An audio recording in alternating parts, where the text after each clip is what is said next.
Hey guys, Kobani here with another video. This time we'll be working in Substance Designer, and we'll be creating a cobblestone material. But before we start, I want to go over something real quick. This is my custom template that I created for my substance, for some of my substances. This one is, I created this just so I don't keep on recreating the AO every time. So basically all I did was I created the output. Just want to get this out of the way, so in case somebody's new and they're watching this video, I don't just lose them. You create a new output and you change the name to, you add an item here, and then you change from diffuse to ambient occlusion, and I just copy and paste the name here into the identifier, the label, and then I name the group material. You have to name the group material so that it knows that it's part of the material group. And yeah, I'm going to delete it. And it seems for this one I forgot to name the group. Yeah. But basically after you do that, you save it out. And the graph name matters more than the name up here. So you save it out and then you send it to your templates folder, which you create somewhere else. Actually, let me show you how to do that right now, even though Algorithmic has a video on it. You go to edit, preferences, and then you go to I think it's projects, and it should be in general, yeah, and to say template folder directory, you click plus and it will send you somewhere, and you just create a folder and name it template. Basically anything you put into that folder, any SBS you put into that folder will become a template if you use it. So right now, since I have this one right now, if I save it in there, it will do it. But I can't save in there because it will tell me I need administrator priority, I guess. Yeah. But even though I'm the administrator of this computer, it won't allow me to directly save there. So I have to like go and drag it in there. But yeah, that's how you save your a graph as a template. So anytime I open a graph, I get this. I mean, anytime I create a new substance, like if I go to new substance, it will be down here with the name you have. I named it PBRAO. Oh, and in case you're wondering, I added this to it. It's called base material,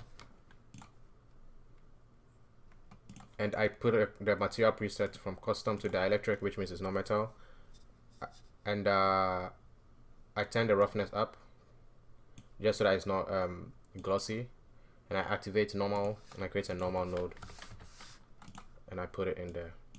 Then if you press 2 and you drag, it will automatically drag to everything and it will automatically connect. And yeah, that's how I created these two. So I'm just going to delete this one, and there we go. Although I have to resave mine since I forgot to pull material under the node. I just created this for this computer because I have it on my other computer, so I just decided to refresh on it in case somebody didn't know. I'll save that out later. So now that I have it named PBRAO, I'll rename it to something else because that's not what I wanted to name it as. I just wanted to do that to show you guys. That's my substances.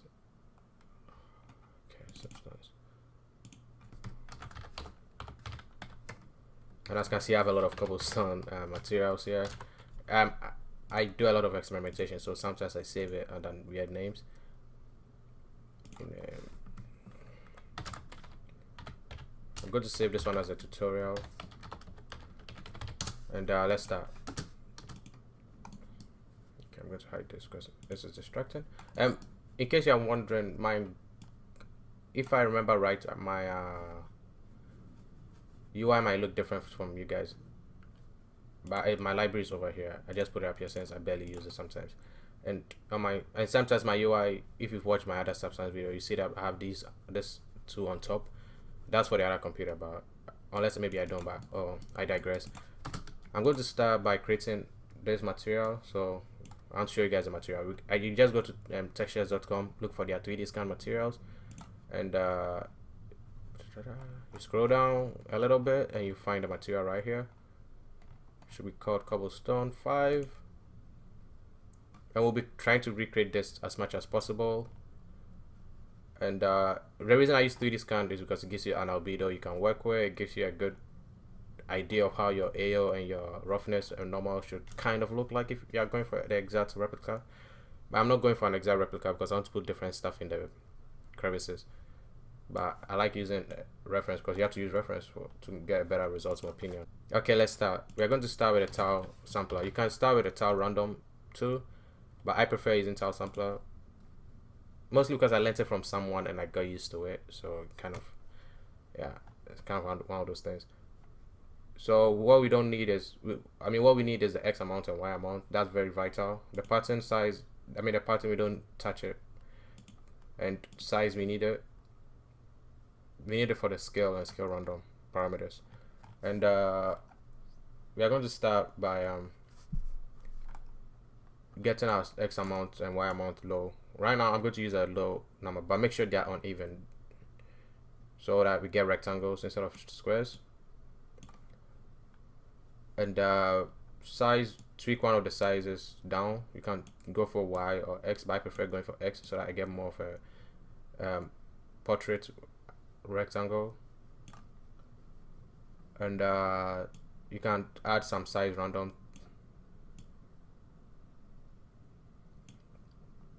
And for the scale, don't touch it yet because as soon as you start touching it, you start getting these lines. I don't want that yet because we are going to use position random and rotation. But before we do position random, I like to do the rotation first. So rotate it at an angle so that it looks like it's raining. You can go for either angle. And scroll down to color masking. Color, and then go to color random and tweak it up a little bit, but don't go to 100% 1, or else they get too dark, in my opinion. So just go a little bit closer to 1. And yeah, we could use this right now. So let's start. We'll come back and change settings. So that's why I'm trying to know what about it. We are going to create 2 nodes right now: a distance node, and a histogram scan node. Connect the tile sampler to the histogram scan and push the position to 1. Basically, we get rid of the color variation and we use this as the main node. And then we input the color the tile sampler into the source input, so that gives us the color variation in the distance node, and we push that distance node to the maximum, and this is what we get right now. Now these will be our rocks. So if you are looking at this, the rocks look smaller and there's more variety with them. So we are going to gain that variety by going back to the tile sampler, but keep your distance node here. So basically double click on the distance node so it's in the 2D view and click on the tile sampler once, and that you still have your distance node in here. That's something. So what we do now is we switch position random, and as soon as you start tweaking, you start seeing shape changes. Just keep tweaking until you get good shapes, and you can also go back to scale and tweak scale a little bit. But in my opinion, don't change too much at once, because if you change too much at once, you ruin stuff. You'll be confused on what you want to go back on. But basically, we want some irregular shapes in there, and I think these shapes will work, although there's a big chunk here I don't like. So I'm going to try and offset and see whether to give me something good. Okay. And also you can change from horizontal quintex to vertical quintex. Sometimes it doesn't make a difference. It depends on what kind of shapes you're going for.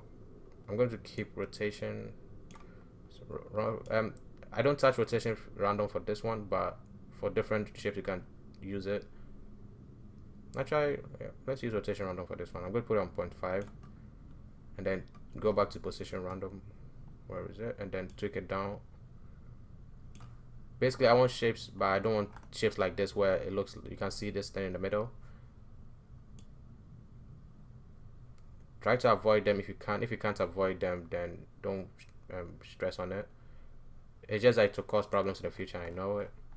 If you can't avoid them, if you do it and then there's only one shape that's like that, sometimes tweaking the scale will fix it. Either going negative or positive. can fix it sometimes. If scale doesn't fix it, then try the X size. Nope. Okay, X size didn't fix it. Then Y size. Y size kind of fixed it, so I'll keep it like this. And so this what I'll be using. This what I'll stay with. I might come back and change it anytime. That's the versatility of using the tile sampler, because we can come back and change anytime. And so in case somebody wants to know my parameters, I'm hoping to experiment with yourself and then try and get your own shapes. But mine is 0.16 and 0.27 on size, 0.4, 0.26. I'll just scroll through slowly so you can see in case you want. I'm not going to mention everything. These will be my parameters right now. And you can pause the video and copy them if you want to go for exactly what I'm doing. And yeah, histogram scan is the same, although now it looks different, but then now this is what we have. And I'm going to move on. We're going to input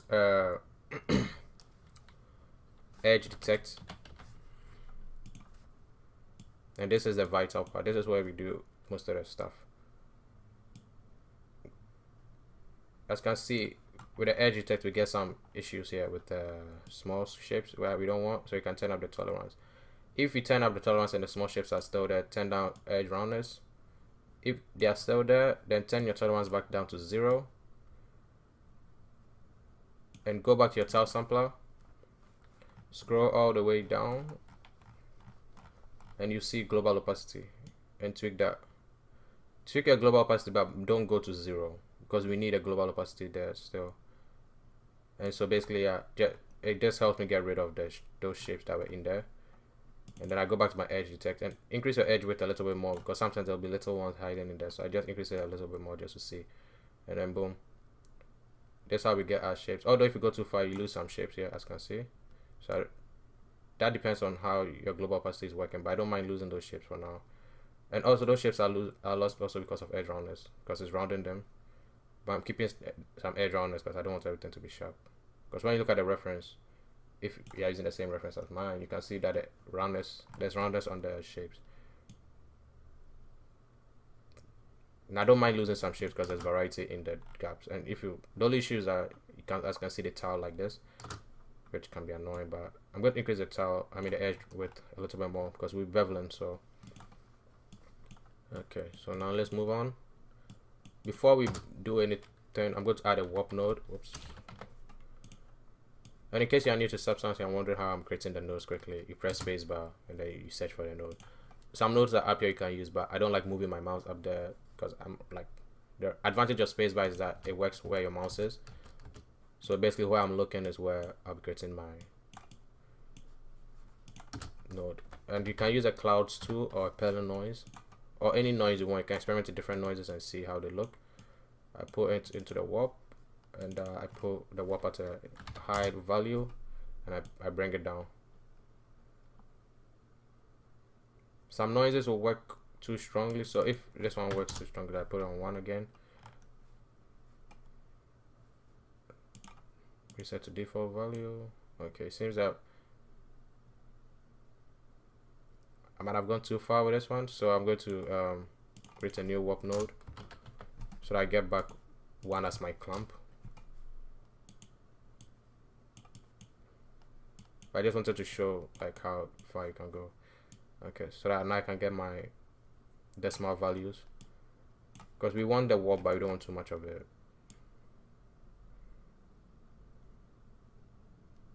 Basically this is right now we have like straight edges, so I'm just using the warp to break it up a little bit.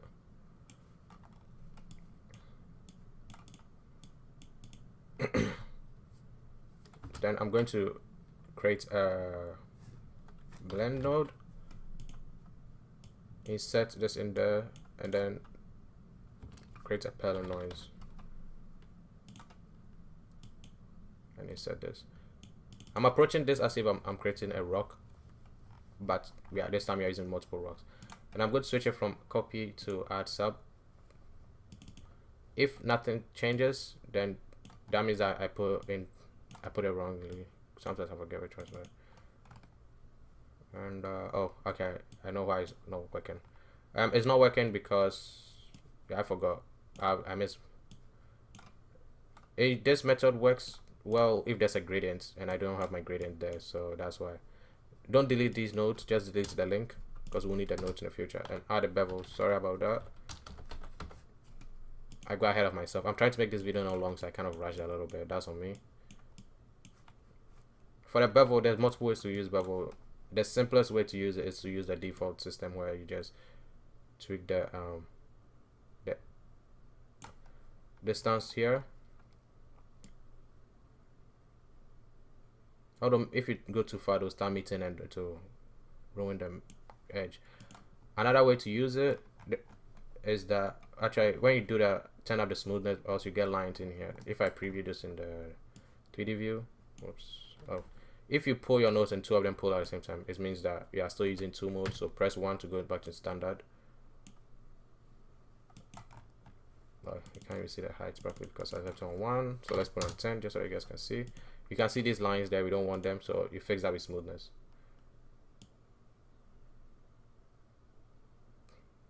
Okay. So this is the simplest way of using the bevel node to do this. Another way of using it would be, some people might find this part a waste, but I'm just trying to teach people more ways of doing stuff. You can use custom curve, and the way you use that is by you create a linear gradient. I usually use linear gradient 1, and you create a curve node, put the linear gradient in there, and then put the node in here. Now whatever you do to this curve, you double click on the curve by to create a node, will become like your new bevel. So as you can see, I'm tweaking the bevel by tweaking the curve. And also you can see I get this hard edge crease over here on my distant shapes, but that's if you want that. So I'm just gonna turn off use. And you can do more with the curve too. I kind of like went through it quickly, but I just wanted to show you guys that. So now if we blend it with the pellet noise, oh whoops, I unplugged it. This is what we get. But usually I like to put a pellet noise underneath so that it works this way. If you put a pellet noise underneath, it warps it this way. But another reason we are not getting much variety is because we don't have a lot of gradient. Like the gradation is not that much in this one, but that's because I didn't create the rocks one by one. If you want more gradation, I'll say increase the edge distance, the distance between increase the edge width, and then add more. But as I said earlier, if you start increasing the edge width too much, you start losing some of the smaller pieces, and we want the smaller pieces to add some variation. So basically with the pellet noise we get this whoop. Although if you turn up and see, you lose it, so you can keep it, and you can change it by double click and click once, and then as you can see we get more variation by tweaking the scale of the pellet noise. And if you want, you can even turn up the disorder a little bit, and then basically it gives my rocks more of a warped shape without using the warp node. The warp node adds a little bit, but it gives it hard edges, but the pellet noise gives it some, for lack of a better word, wobbly edges. Okay, so let's move on. And oh, we are not previewing this node. Oops, let's preview this one. But as you can see, we lose the bevel, so but that doesn't matter to me right now. So actually, let's try something. Instead of using the bevel, you could use a blur here. Let's put a blur here instead. Obviously take the blur down.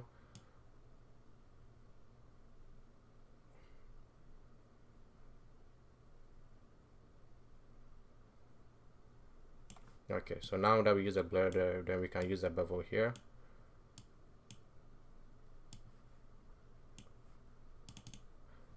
Because I don't use two bevel nodes, that's why I use a blur back here.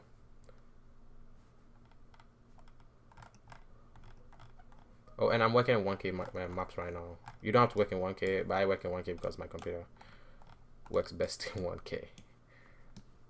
Alright. Okay, so as you can see, we kept the same settings, and we basically have the same thing, and we have the smoothness of the rocks.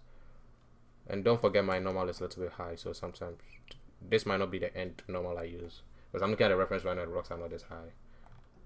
But in my opinion, I feel like I got enough shapes. If you want to increase the rocks you have, just go back to the X amount and the X and Y amount and increase it. Let's say I increase this by 10, so let's go to 20. I increase this by any amount. It just has to be uneven. And as I said, when you do that, you have to go back to your edge distance and tweak that too, because you're making the rock smaller, so the edge distance is killing it now. So you have to go back to your edge distance and bring it down. And let's say you're not even creating this same material, you can see we are getting a material in here. So this is one way of creating ideas for different materials. While you're creating other materials, sometimes you get ideas for different materials. But as you can see, we have this issue here. But even this cannot be an issue. This might be what you want. But yeah, just wanted to show that in case somebody wants to add more variation. But I'm going to increase mine a little bit.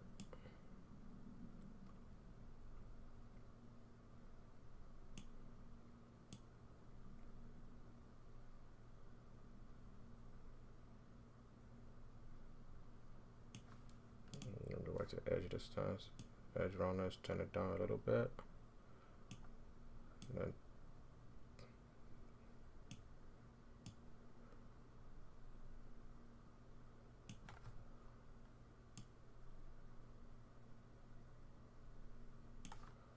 I'm going to change. Let's see whether I didn't. I might go back and tweak rotation random.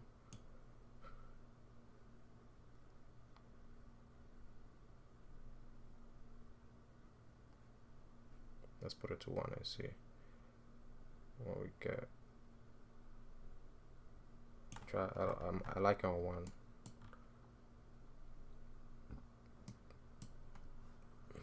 Let's see. Scale. Bring the scale down a little bit. I'll bring it up and see what we get. Ooh, okay, I try. I like this one, but I still don't like the smaller rocks that we are getting there. So let's see tolerance, whether tolerance will fix on edge width. Put tolerance to 1, no, tolerance is not killing it. Tweak edge roundness, okay. I don't mind I'm losing some rocks, but it's more variety. Okay, now that we get this, we can add surface detail. But before we do that, I'm going to create a levels. I'm going to input this into the levels, and I'm going to tweak this one.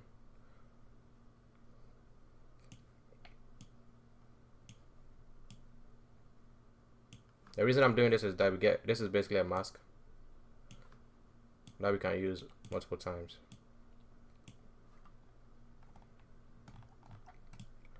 And now that we've got this, I'm looking at the reference to see if there's any more things I want. Okay. So in my reference, from what we see is that some of the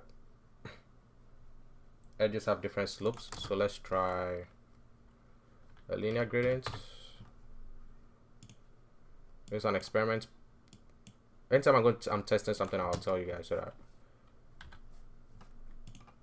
Oops, no bevel. Sorry. Blend. Why did I type bevel?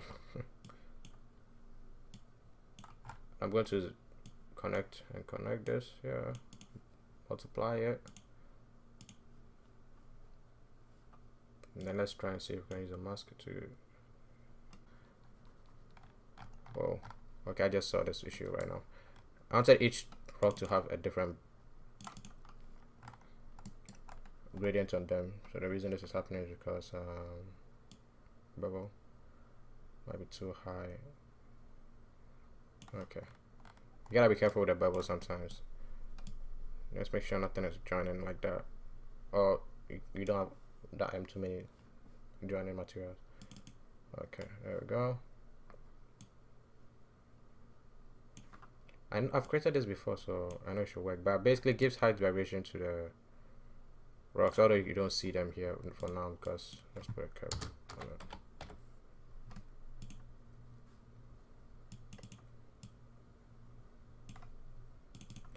Basically, if you look at the rocks and I push the darkness up,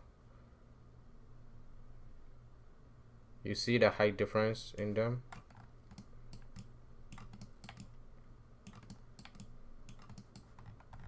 Some will be pushed into the ground more than others, but okay. I had to take a break for something, so sorry about that. Actually, you guys won't even know, but I changed something before I began recording. I kind of forgot, and all I changed was I changed my curve to this. This is how my curve looks now. Basically, this is what it gives. It just gives height differences to the shapes. You won't see it that much because it's very subtle, but it's there. I don't know if you guys will see the difference if I tweak. Like, it's very subtle, but it's still there, I guess. But yeah. But if I had created the rocks one by one, I would have added different gradients to it. But I mean, I'd have added gradient to the shape itself, but I can't do that because of how I created this. And now all we need is micro details. But before I add micro details, actually let's move on. Let's add it. Okay. Now let's start adding the slopes.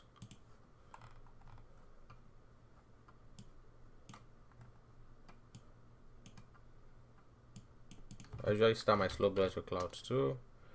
Most of the time I like it. Sometimes I don't like it depending on the material I'm creating. So, but it's one of the ones I like best for slope blurs. Okay, try them previous one so I know. Put our samples on 32 first and see. I'm going to leave it on blur for this time and see whether I like it or not. I'm looking at reference while doing this, by the way, so.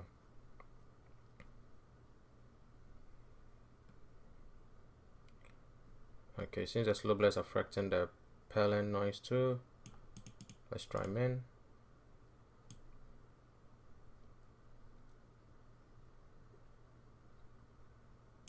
If you find the slope blurs affecting the perlin noise, you can always switch it out. Because usually I do the perlin noise then at the end, so it doesn't matter. So you can switch it out and then do it this way. So the perlin noise comes after the slope blur.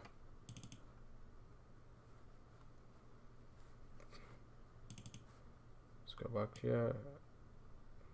Let's go back to blur and see whether we like it. No, min will work. Because blur just makes it affect both the blacks and the whites, but min makes it affect only the whites, and max affects only the blacks. So that's just another knowledge tip for anybody who's wondering how the min and max work for slope blurs. Let's tweak the scale of this noise. And actually, let's blur this one a little bit.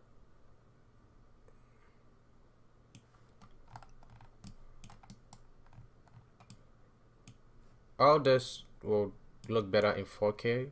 So sometimes when you're tweaking a height map, especially, even like some stuff might look good in 1K, but as soon as you go to 4K, the height might look too much. So you gotta be careful, especially at micro details. Can mistakenly end up going too far with it and not realizing it. So from here on out, we are just going to be adding more micro details and stuff. So let's try distance. And to be honest, I'm going to take this one out for now. Like, I'm going to keep this one up at the top. That'll be like the final combo. So let's distance blur this one. Let's try using the same noise. Sometimes I like using the same noise to see whether I like it. Oh, the problem with distance is that we lose the position, so be careful with it. Okay, that's too blurred, so let's try this instead.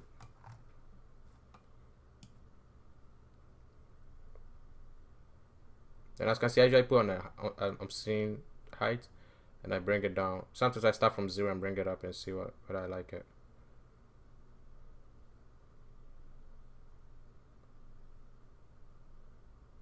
No, this isn't doing it for me, so I'll just delete it. It's not giving me what I wanted, so let's try a warp instead. I have a node called non-directional warp that I want to use, but it's something I downloaded. I mean, I got it from Daniel Tiger. It basically, if you download one of his nodes, one of his materials from Substance Source, which is free by the way, as far as you have an algorithm account, which you should have if you're using Substance Designer. But basically, it's like a directional warp, but it gives you more variety with the direction and stuff. And also you can do it in X and Y, so it doesn't have to be only one direction.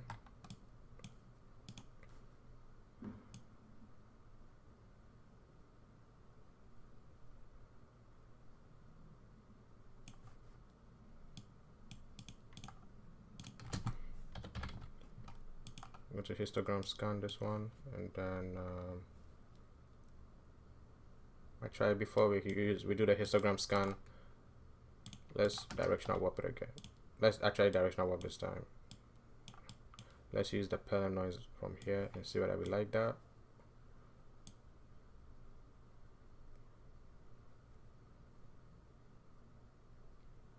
I'm just using to get more of a weird shape with the node, and let's use a histogram scan on this one instead. Put a position on 1, basically gets rid of color variation, although as you can see it's too much, so got some stuff emerging, so just bring it down a little bit.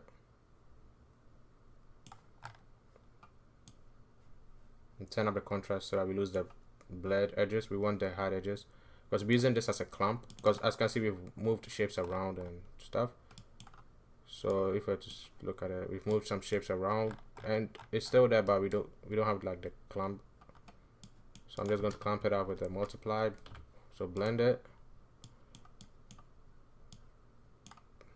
and then multiply.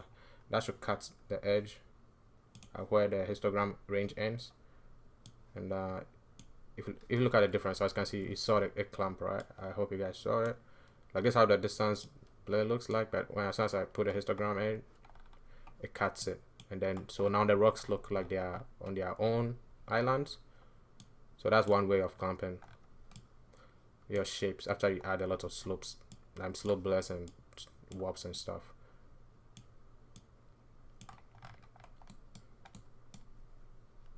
Let's continue.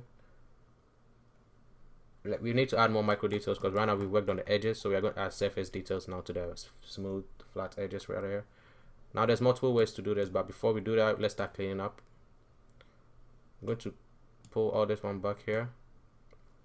I'm going to frame them and call it large rocks. Oops, spelled rocks wrong. I'm going to keep the default color for this one. I'm going to put this pellet noise back here. Actually, I'll add a pellet noise. Actually, I'll put it out of the frame because I'll be putting some stuff. And now we start with micro details. So with micro details, I usually start with fractal sum and move on. But for this one, I'll put a fractal sum there. I'm going to start with different noises, and this is where I actually activate my library. The reason I do that is because I want to see the preview of the noises. Even though sometimes you know the noises, sometimes while looking at them from here, you get an idea of what you want. Now I'm looking at the reference tool to get an idea of some of the noises. So let's see, let's try branch 7. Some branches are there I've not even used before. So okay, this noise has let's try balance. Okay, this gives me this. No, this noise has too many dots in it. I don't noises with dots. I don't need this one though. Okay. Sadly, this one doesn't have a rotate on it, so I'll have to rotate it manually. So I just add a transform node to it and rotate it 90 degrees. And grunt 3. Let's see how grunt 3 looks like in preview mode. Yeah, grunt 3 kind of works. So I'm going to be blending both of them together. Sometimes for the noises on top of, for surface detail, I kind of blend noises together and see the effect they give me, and then I work with it. Let's add it and see what we get. We get this to capacity a little bit. get this effect. Let's go back to this one and let's tweak its contrast and balance. Okay.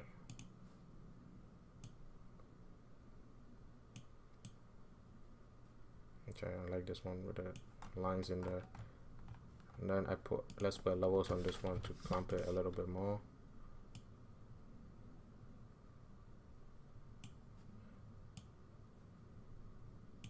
I try and get different micro details. Let's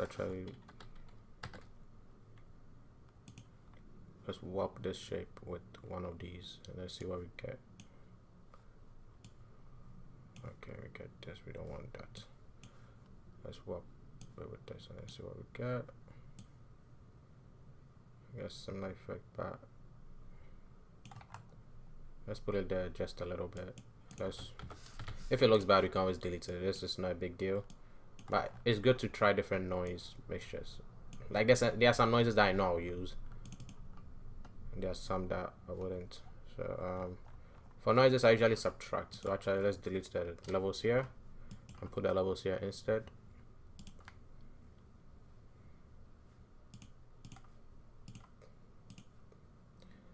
Although when you subtract, you get this. So let's look for, where's the mask? Where is the mask? Okay. Oh, there's a mask with the levels. Like, oh, it's the same. I thought I switched it up, but let's put it outside so we can see it more. Usually I frame my mask and call it mask, but okay. So this will give me this. And with the mask, because you have color variation in the mask, it affects every rock differently. So let's see the final effect. Okay, final effect is obviously too much.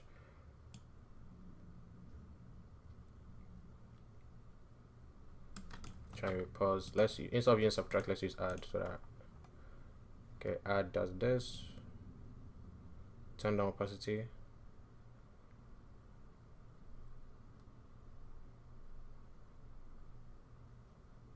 Actually, I'm going to keep the opacity on 1 and I'm going to instead tweak this one.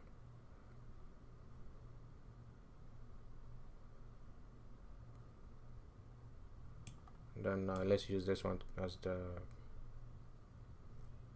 background.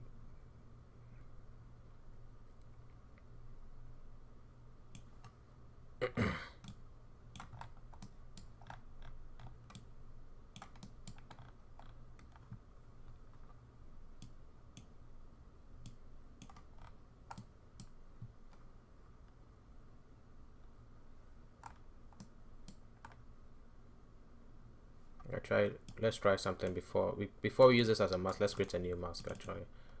So let's go for the histogram scan. Let's blend. Let's take this, put it here, and let's take this and let's put it here, and then let's see what we get. Multiply. Okay, only issue is that we are cutting into some of the shapes. So let's try another thing instead. Let's try creating a histogram scan for this shape specifically. Scan. Okay, seems like it doesn't give me what I wanted. Turn off contrast. Try this gives me more variation though. Turn on the position.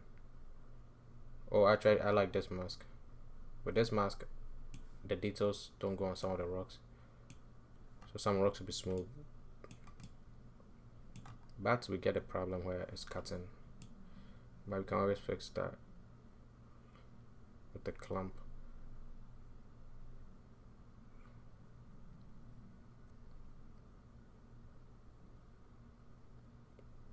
So basically, with this mask, we get this detail where the rock detail won't be on everything.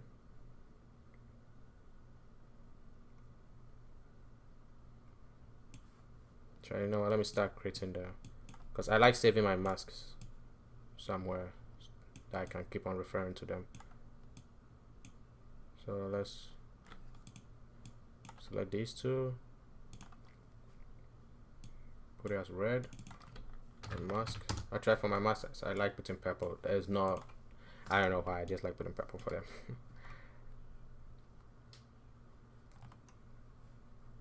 Okay, and let's put this one as a. What here is it? Let's see where.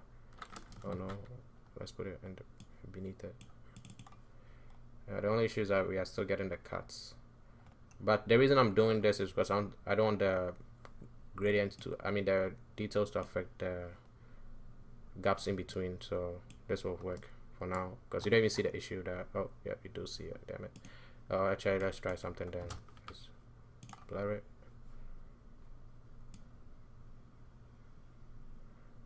Sometimes blur, you know, blur is what you need because to make it look like it's blending there. It's blending instead of it being a sharp line, so to get rid of that. Then so now we get the micro details on some rocks, and some of the rocks don't have those details, and we can abuse this mask in different ways to get more micro details.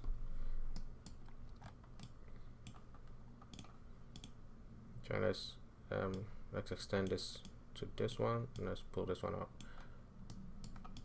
These ones I'm pulling them away because I'll be framing them as something else. This spelling noise I'm going to delete it for now because right now it's looking like an, well, never mind. I use the spelling noise somewhere else, so I'm going to just delete this, and then let's put a spelling noise here because you guys know what I'll do at the end. So but yeah, as you can see, we are getting some rock details here, although let's tweak the mask a little bit more. Let's go down. Okay, I'm being too picky with this one. Let's go. You guys get the idea now. So let's go. We are going to keep on repeating basically the same thing but with different grinds and noises.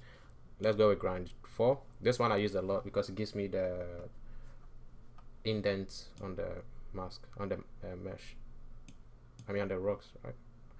I'm here thinking about, let's see if I'm working in Maya or ZBrush or something. Let's try this one, and let's try random seed a little bit. Okay, we'll come back to the tweaking of that one, and let's add it to the Grange 13. Let's see how Grange 13 looks like.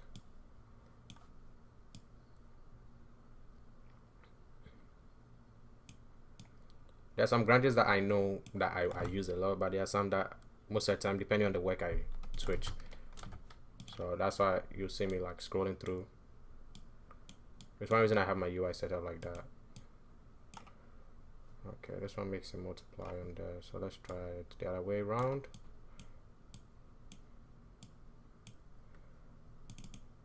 Why is this? Oh, because I put a multiply, of course. It does that. Let's turn it down. Let's add the levels here. For this, I'm not going to add any slope blurs, so let's blend it to this one. And let's subtract. We're going to subtract it as usual. Subtract it. So let's use a mask, but this time let's take this mask and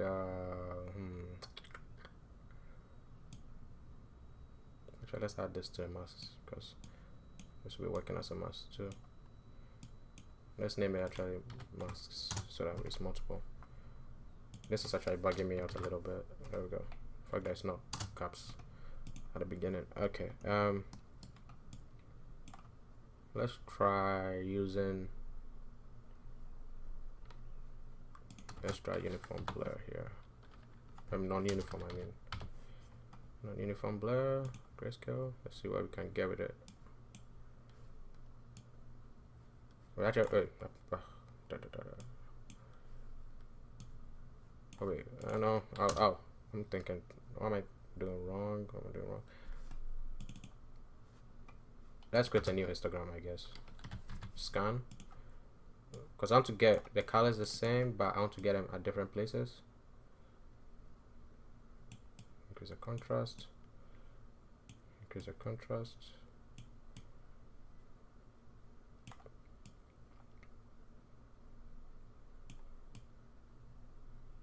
Okay, let's actually reduce contrast and increase. But then this one makes it affect too much.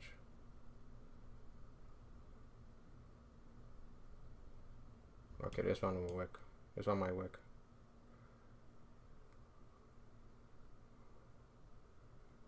I'm going to duplicate this one here, but then input this as the mask instead.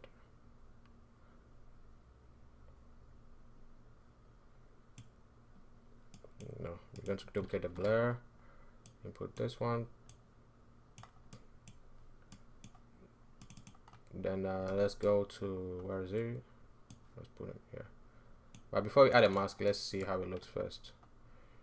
So let's put this one here. Oh boy, as I thought.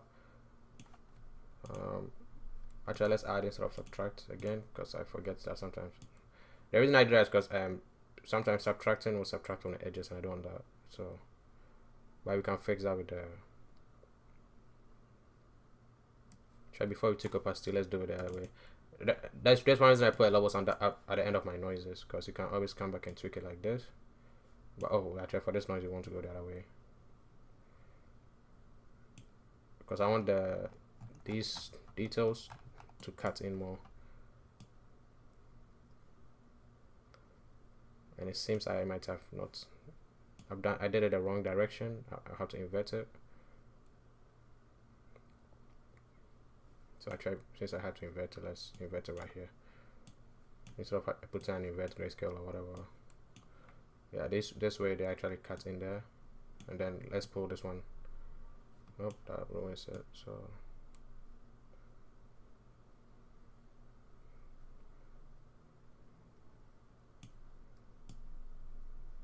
try to, as much as we want this one, let's pull this one in. Sometimes you just experiment a little bit to see what you want.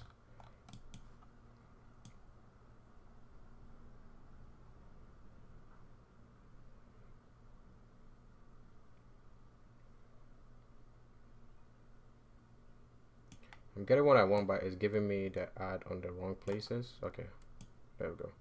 That's what I wanted. And then let's use this one to push it back. Actually, wait, why is it not affecting everything? Oh, because I tweaked this noise. Okay, let's make it affect everything. I'll try, because we are going to use the mask to fix that part. And let's go to, I think it's this one. Let's increase the bounce so that we get more of the dots. Let's tweak the contrast a little bit so that it bled up a little bit. Okay.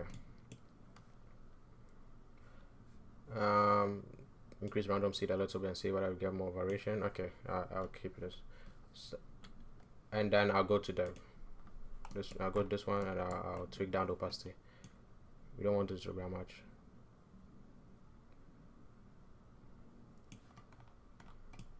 Okay, and then we put a mask in. Where's the mask? The reason I put a mask in last is because I want to see which one I'm affecting. It seems to be affecting the same thing, just as I feared, because I don't want to be affecting the same. Let's see how an invert grayscale will work on this one. To work in a bad way, wouldn't it? Yeah. It kind of works the way I thought it would, so let's put it instead here. Yeah, let's put it here instead, and then let's put it in this one. That way, the ones that were smooth will get the noise. Yeah.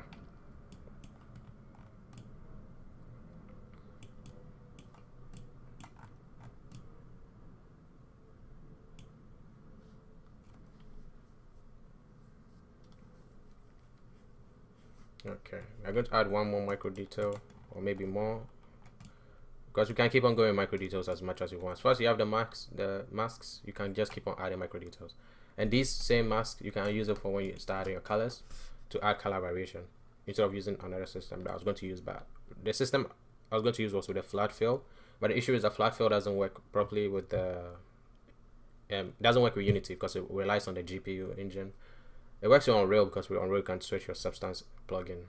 But if you don't work with the engines, you might not understand what I'm saying. But basically, Sorry about that. Flat fill is like an easy way to get different gradients. Let's go. What was I going to, yeah, I was going to add more micro. Actually, I said I was going to add one, but I'm going to add more than one now that I think about it. I forgot about cracks. I just turned and looked at the reference and I just realized I forgot the cracks. Oh well, I said cracks. I said cracks. Cells 2, edge width, bring it down, bring the scale. Usually the cracks, the way we created this right here, you can create your own cracks, by the way, in case you're wondering. Like this system, you can create your own cracks. But I don't want more nodes. That's why sometimes, and these cracks are not like the main guys of the show, so that's why I'm not creating my own cracks. If they were like important in the mesh, then yeah. But whoops, since they are not, I'm just going to do this. I'm going to put a sample on 32 and I'm going to use one of the noises. Any noise will work. Well, actually some noises won't work. Let's use cells 1 as a noise.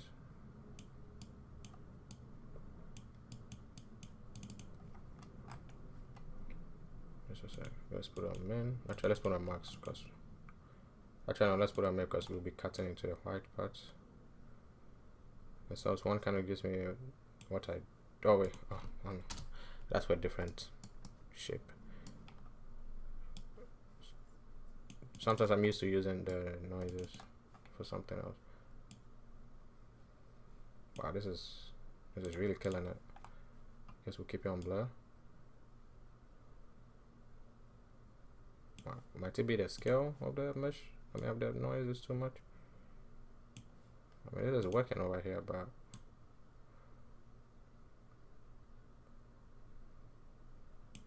two samples might be too much for this one.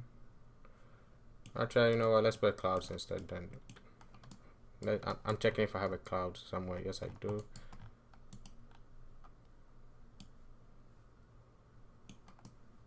Okay, yeah, clouds works. I just don't want the cracks to be perfectly lined up the way they were in the original. Okay.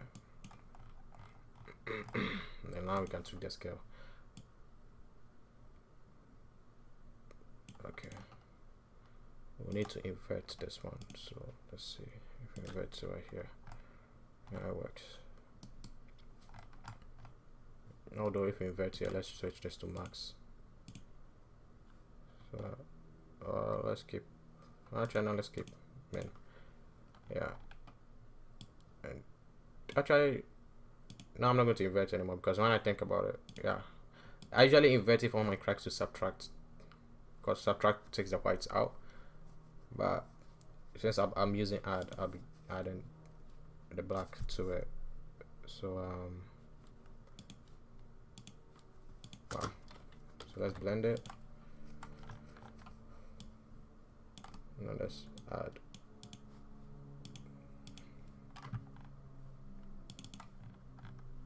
Just as I feared, it didn't work on this one, so let's subtract instead. But then we are subtracting the wrong one. I mean, you can still see the cracks there, but let's invert it this time. So we get the other way around. Okay. Then we need to tweak the scale. Right. Since I subtracted, let me put this one on max then, so that we can see this one. Then let's tweak the scale because the cracks are very large right now. Don't want that. You can also tweak the edge width, but that won't do much since we added a slow blur. Another thing I don't like is that this is very sharp, so I'm going to blur it just a little bit so that they're not so sharp. Okay, let's look at the output. It's going to be very bad because we didn't add the levels at the end there to tweak anything.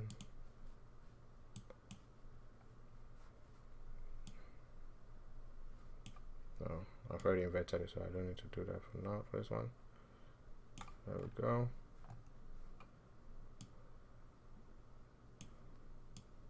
Let's push this one in. reduce the cracks a little bit. Ooh, I like the way that some of the cracks are indents like that, but need to bring it down. Okay, and then let's go to opacity over here and start tweaking it here.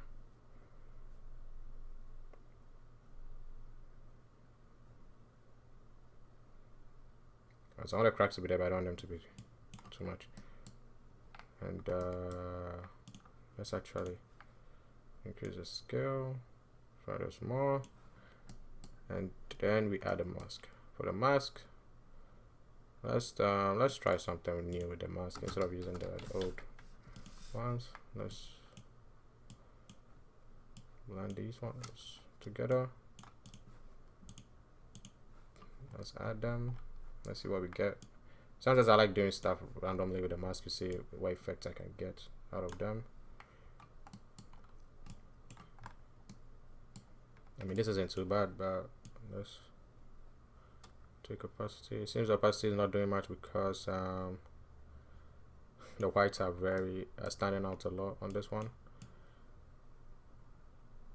Wait, oh, actually, it's because it's because of this one has very prominent white. But let's try multiply, because multiply will blend them together. Let's look for the cracks. Okay, the cracks are still happening though, so that's good. I need to bring it down a little bit more so it affects more.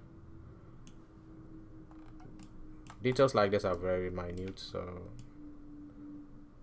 you might not even see them in the final.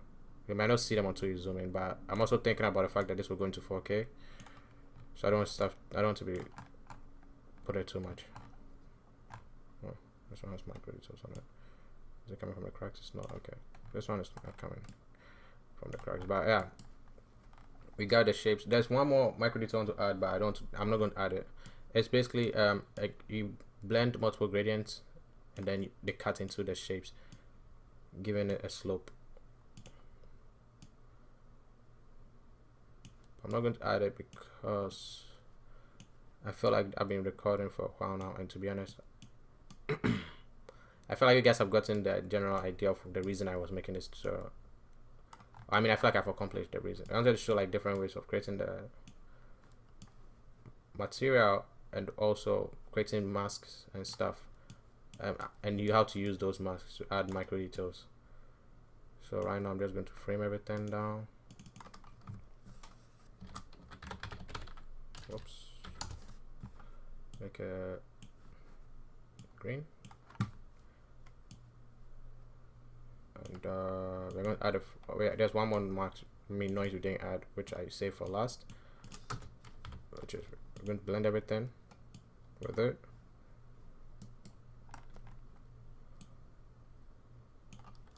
Fractal sum base, and for this one we're going to use this as the mask because we don't want it to affect the black parts at all.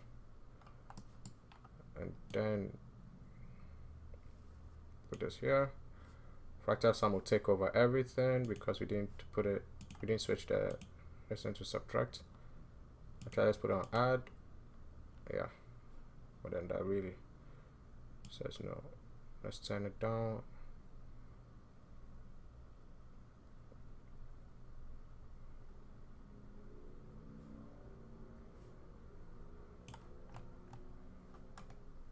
That's right. You know, add doesn't work with the fractal sum properly. Multiply. There we go. Yeah, multiply works. Actually, I'm going to leave it on 1, but I'm going to go to the fractal sum and start tweaking it.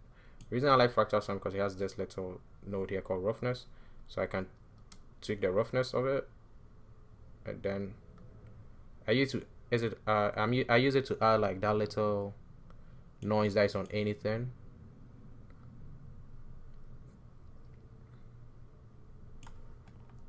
So everything has a noise now, has a little bit of texture now.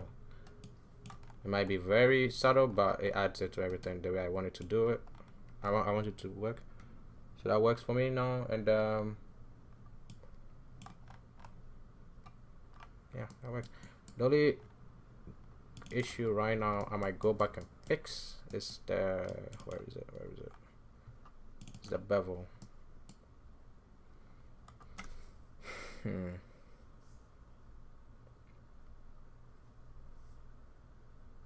Because the reason I'm thinking about fixing the bevel is that I want the bevel to be on some things and not some other ones. So let's try, but I can't do that. Let's put multiply. Alright. Okay, that doesn't work. Let's put add. Okay, add is not working with this one. Let's put min. Okay, yeah, min lights don't work. Yeah, okay. Basically, now there's bevel on everything, but we use one of these ones as the mask. So let's look for one of our masks that we want. I'll pick, let's say, this one. I'll try. Let's say this one. Then I put it in here. Wait, where was it? Oh, it's this one. Okay, there we go. So now there should be a difference with how the bevel is affecting everything.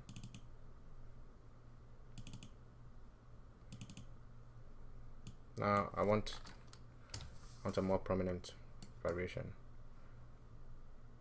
Do we have a more prominent variation somewhere? Let's try. Yeah, we have one here. So let's put on this one instead. Okay, there we go. So now some things will be beveled differently. Reason is I'm going to turn on the smoothness of the bevel, and then let's try and see whether this will work over here. So we connect this to here. Let's see a difference. Whoa there. If you're connecting stuff and it's not connecting, press 1. If that doesn't work, that's odd. Why it's not working? Hold up. Let me check my mode.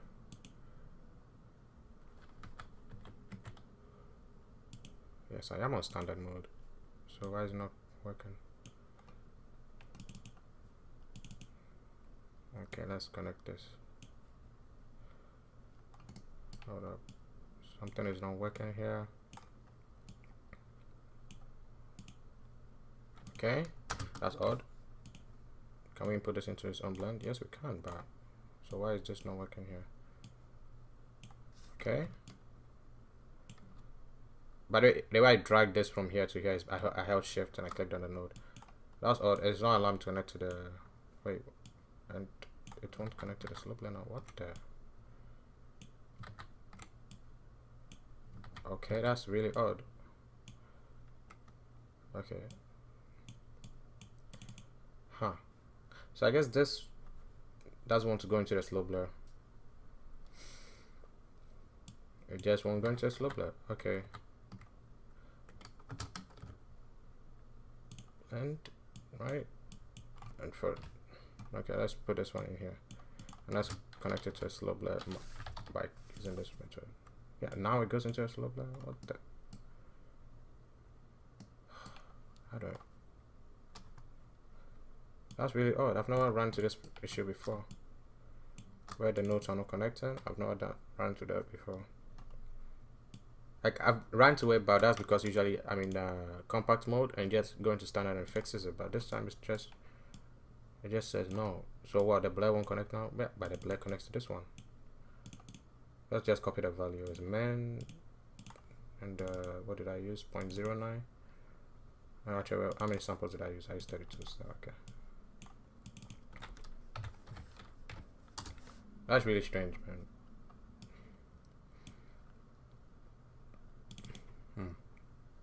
Also, I just realized something. We are getting a different effect. Oh, that's because the blend is different. So multiply and opacity 1. Okay. Update, please. No, it's not updating. Okay, this is very odd. I've never run into an issue like this before.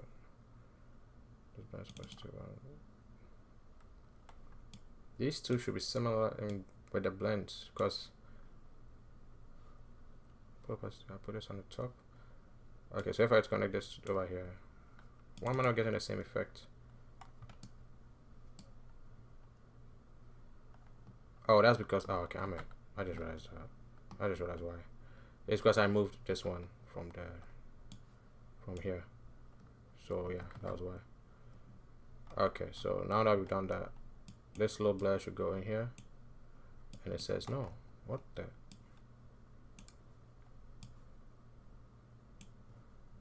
Okay, this is very frustrating. Let's connect this warp here. Let's connect this one here. Okay, hold up. This is very frustrating. I don't know what's causing this issue. I've never run into it before. It might be something I might have to Google or something.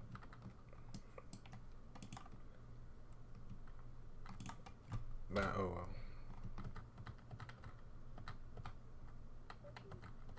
Well, I just wanted to test something out, but I guess this thing says no.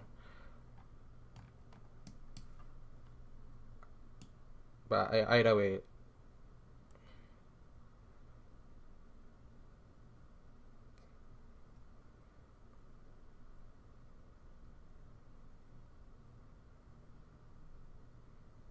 I'm just tweaking the smoothness, and let's try. Okay.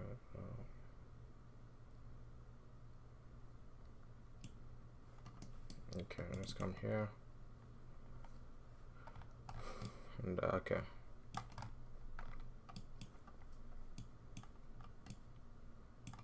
That's really odd. I'm still like trying to think of maybe different ways. I mean, different reasons that could happen, but I can't come up with anything right now.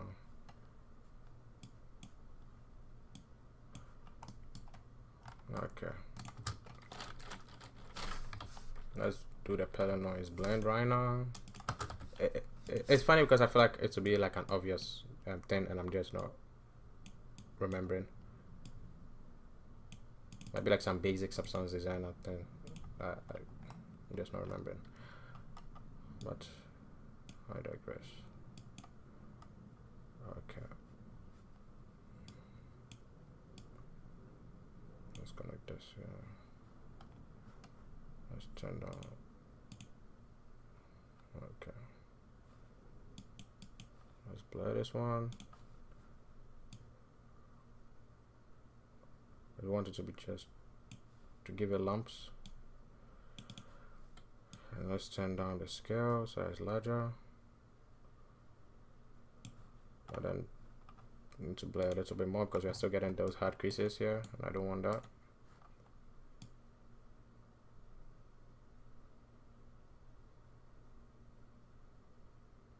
I took a lot of blur just to get rid of that one. That's odd. Oh well. Yeah, I just wanted to get the height to be good, but we lost a lot of height again. But that would be because if you look from here to here, we lost the height because we lost the blur at the edges. So we'll need to let's see whether this will work this time. Let's add them together.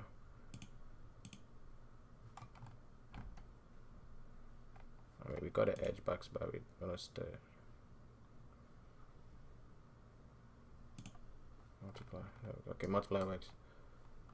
And then let's put this into the height map. Yeah, now we got height back. If you look at the difference, we lost the edges here. We gained it back with this one.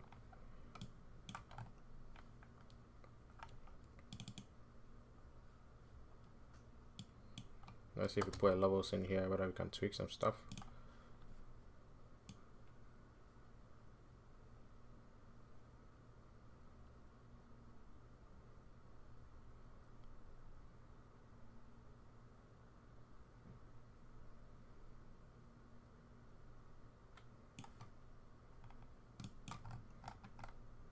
Okay, that's a very subtle tweak here, but I just wanted to get that in there so you guys can see. And yeah, now we got our rocks,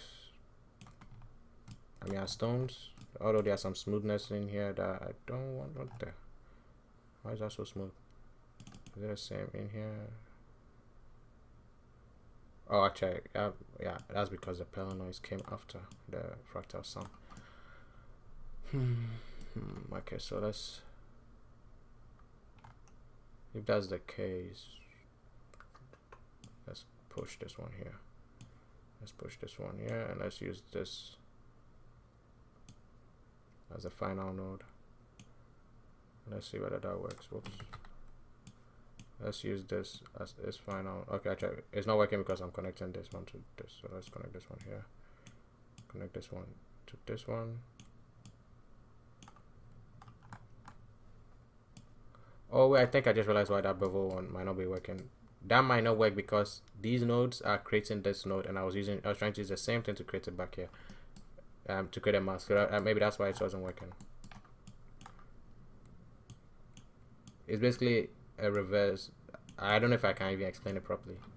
I basically use the bevel to create this mask, and I'm using this mask to create a blend that will recreate the mask itself. So the computation was, yeah, I get it now. I get why it was that. I ran into that issue there. I don't know if I explained that problem properly, but I might have made it sound more complicated than it is.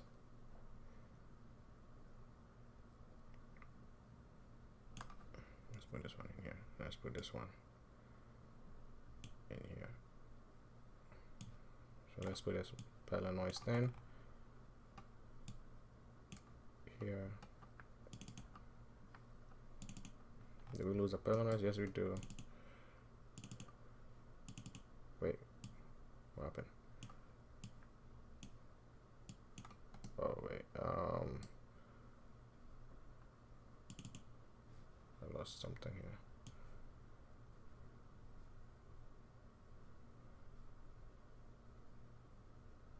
Oh wait, I lost this.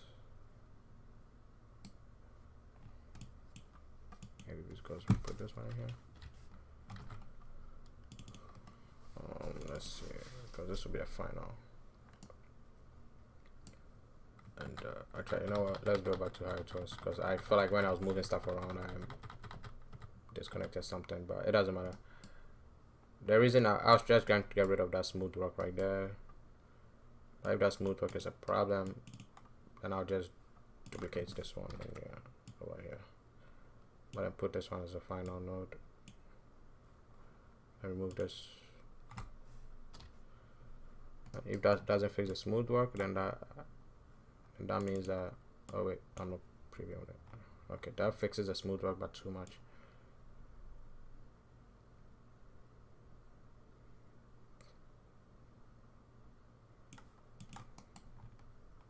Like, I don't mind it being smooth, but I don't want it to be too smooth. There we go. I just wanted to have some noise there, but yeah, that's too much.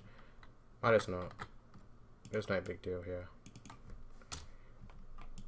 Oh, actually, wait, that smoothness is coming from multiple places. So that means it might be the pedal noise itself. Yeah, it is the pedal noise. I was doing the wrong thing over here. Okay. That might be because the pedal noise is overtaking some shapes here, so levels.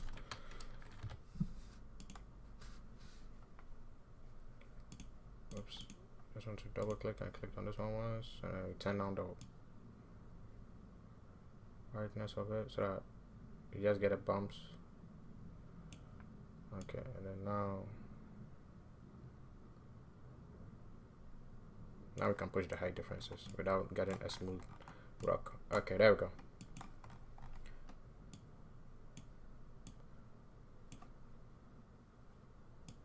Let's move stuff around.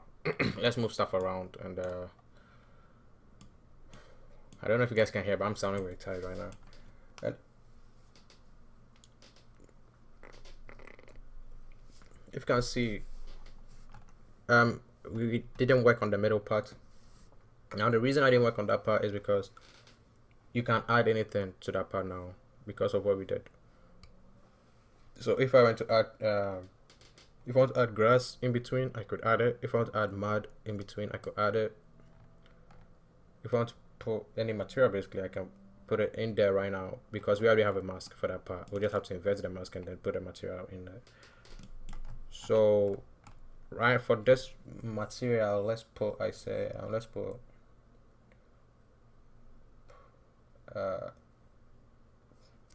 let's put mud, I guess. My only issue, the reason I paused over there was because I was looking at the reference again and I can see like more micro details, but I don't go too far with this video, but because if there's any micro details you guys want to add, you can keep on working on it, because I don't want it to be like 100% me telling you guys what to do. You guys can experiment with the material and go further with it. For the mud, I can add plasma or perlin, so I'm thinking let's go. Let's slope, apply grayscale. Since mud is mostly shapes, it's not like an actual material.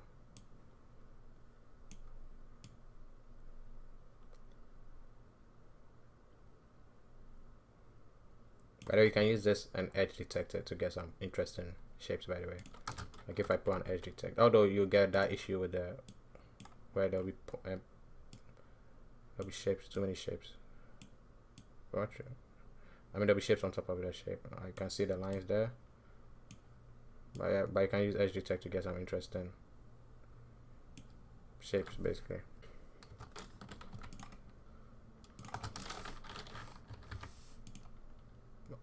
For the model, I'll be experimenting with noises to see what I get with them. So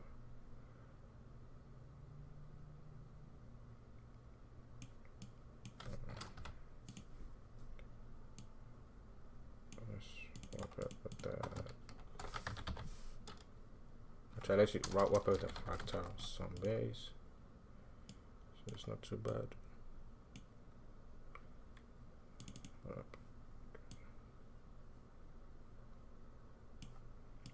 Let's take the roughness. Let's warp it high.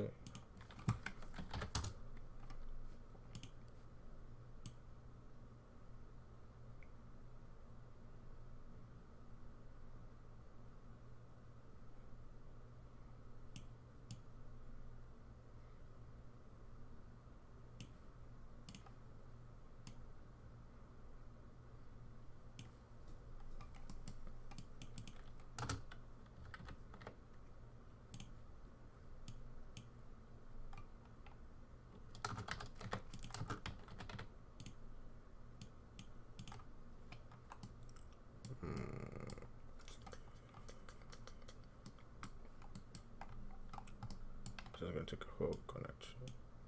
I'm going to connect it with this one and see what we get. Okay.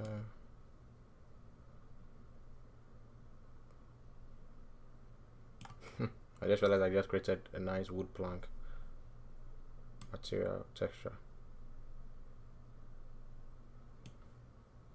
Oh, that's actually cool.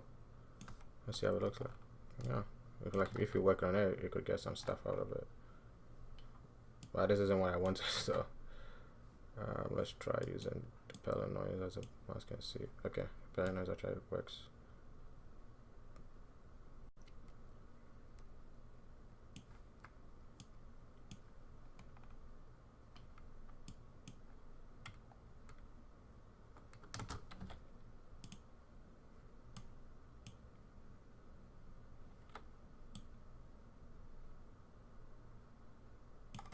I'm not talking right now because this is experimentation, so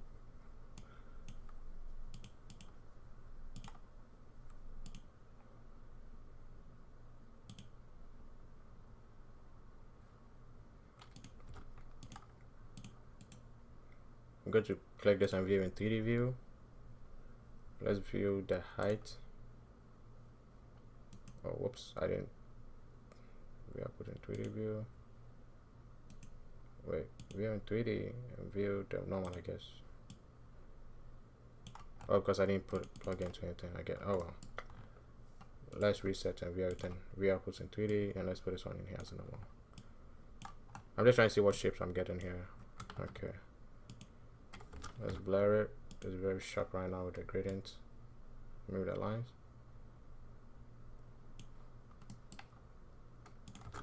Let's blend down. What I'm doing right now might not even make it to the final. Like I might not even add it because I'm experimenting highly right now. Okay, try before we do this. Let's walk this shape. with the same noise. Let's see what we get. Okay, we don't get much. Let's put a pedal noise in here. Okay, this is what I was going for. Then let's use this one as the mask here.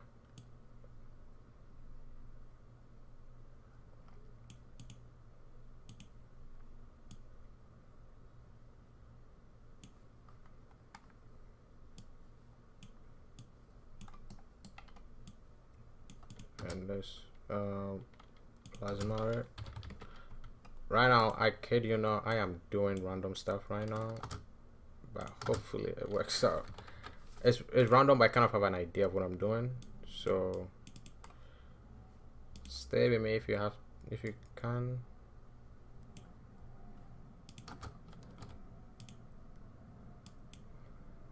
I'll try instead of doing this. Let's test this one out. And let's test it like this, and then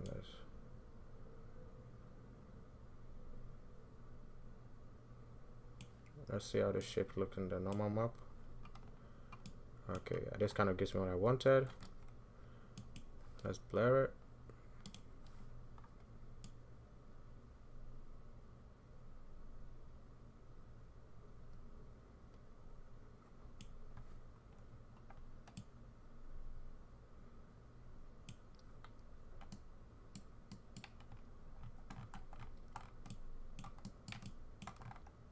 I'm going to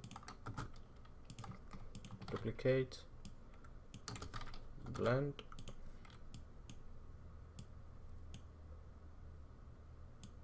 it's the same node, so it doesn't matter where you put it. But I'm going to transform this one. Let's transform this one, and then let's put it as a 90 degrees rotation, so it's coming the opposite way. And let's add them together and see what we get. Let's put opacity down so that they are not, we don't ruin the height, and let's blur this one instead. Okay, we kind of get good noise in here. I'm just trying to create a nice floor pattern, well, for mad mostly, so we'll have to, that's what I was saying, like, even though it might look like I'm messing around right now, just stay in there with me, please. I'll go back and talk about it a little bit more.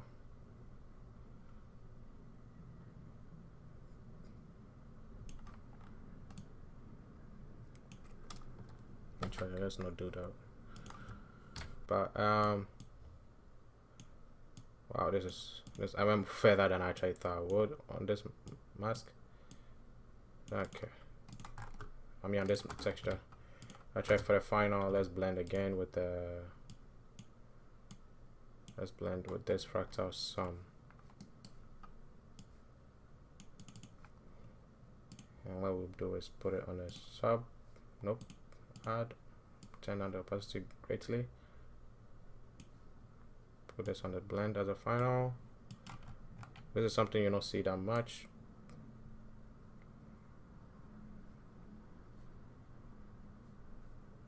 Okay, the fractal sum's actually ruining it, so let's put it on multiply instead. We might have to use it, actually, instead of using the fractal sum, let's use a BNW noise 3. And then this is when we subtract this one from it.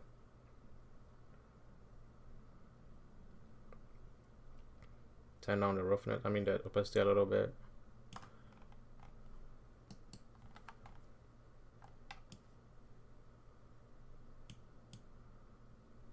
Okay, I'm pushing stuff back that I don't want to, and now we got this one. We'll save this one out. Oh, and also don't forget to keep on saving your substance in case anybody has not been saving. Okay, I'm still using little memory. Okay, now I'll save this one out. Whoops. Oh, trying to frame this one, and then put a turquoise blue or whatever, and then push this one out. Okay. And let's blend them together now. Hopefully we will get them. You can use, actually I'll show you two ways of blending these two together. Oops. Okay. Use this one, and you can use this histogram scan right here. Oh, but yeah, we blend. It basically whites will be the foreground and black will be the background. So because we have this one as a blacks, we can either invert it or we can flip their position. So I'm just going to use shift and drag this one down and put this one at the top.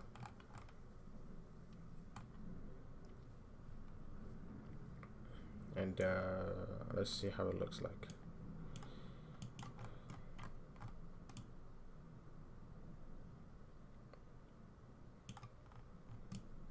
Yeah, I like it.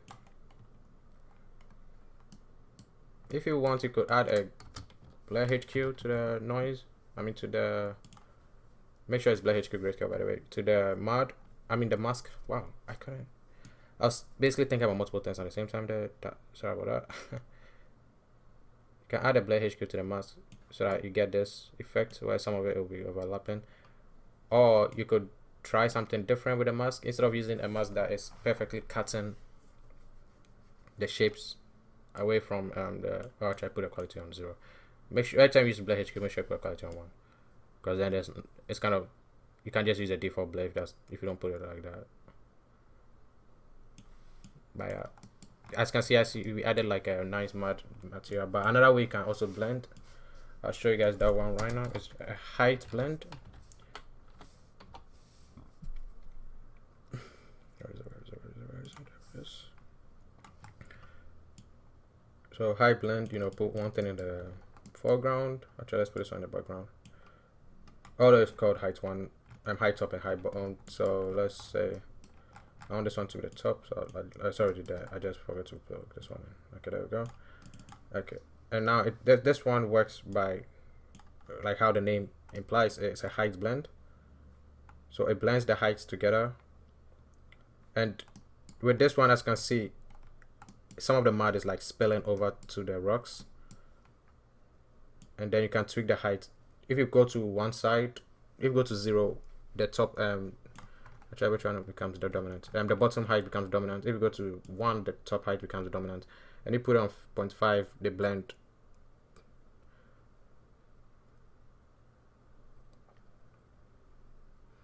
And with the height blend, you can also use where is it? A mask, which will try and cut some shapes out. But you get this issue where, you know, you see those hard edges, and I don't want them. But another issue is I'm getting this this hard edges where the heights are blending. That would be because, I think that was because of the contrast.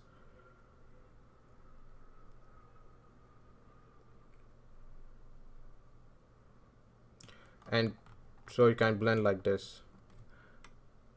Another way you can also blend, if I can remember properly, is by using a non-uniform mask and blending it with itself. The histogram scan of itself. So let me see if I can. I've not done that one in a while. Let's see.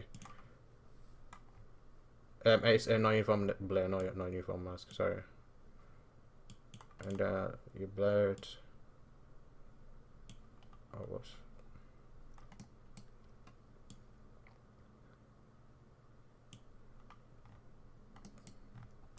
Let's say I blurred this one.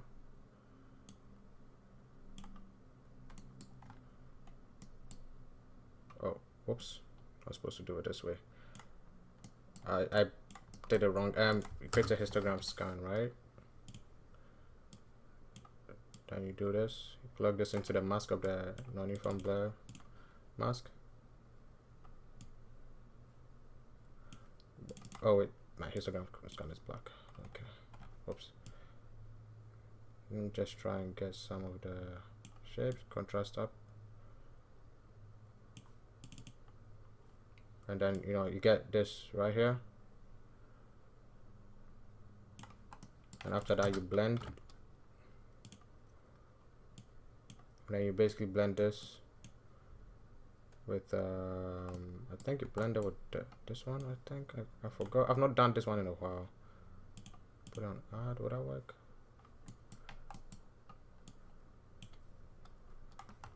Yeah, this might work out, but I don't blend too high.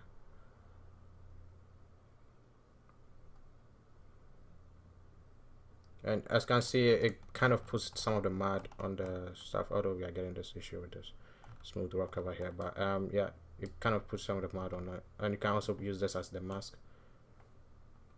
And you can, as you can see, we are getting some of the mud like spilling onto the rocks. And to tweak it, you just put a blade on marks, sample some marks. If you put it on 0, you get this effect. But the reason we use the blur is because it makes it like blend in a little bit.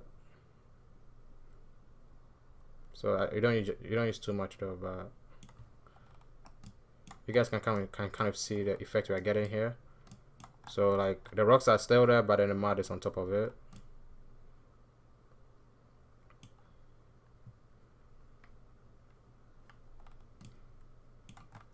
And for people who know different ways of blending, I'm just, as I said earlier, I'm just trying to give people who are learning different ways of blending in Designer. And all these blends, because height maps are the most important, all these blends you can, after you're done with them, you create masks for them, and then you create your color maps, because at the end all this stuff will look better with colors. So if I wanted this effect, I can do this. If I wanted this effect, I'll use this one. If I wanted this effect, then I'll use this one. Although the height blends might be similar, but it's just that with a height blend you get that height offset node. But with blend you get opacity. But the issue with opacity is that it might not work 100%. Like it blends a little bit too evenly in my opinion sometimes. So, but as everything goes, it all depends on what you want.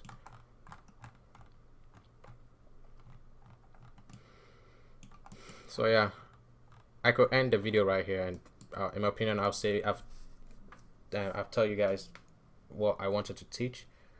So if anybody wants like end the video here, you could end here, and please subscribe, because the new YouTube system is not the best in my opinion, but that's my opinion. And you can, I'll say ring the bell so that YouTube notifies you, or at least YouTube tries to notify you, because that's a different thing I don't even go into right now. But yeah, but basically now we have 3 different marks and ways of blending. I hope I helped somebody understand like the ways you could blend your stuff.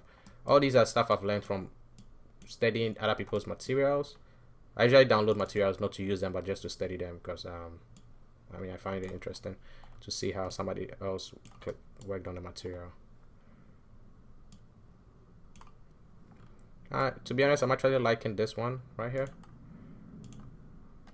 although I might tweak the mask a little bit.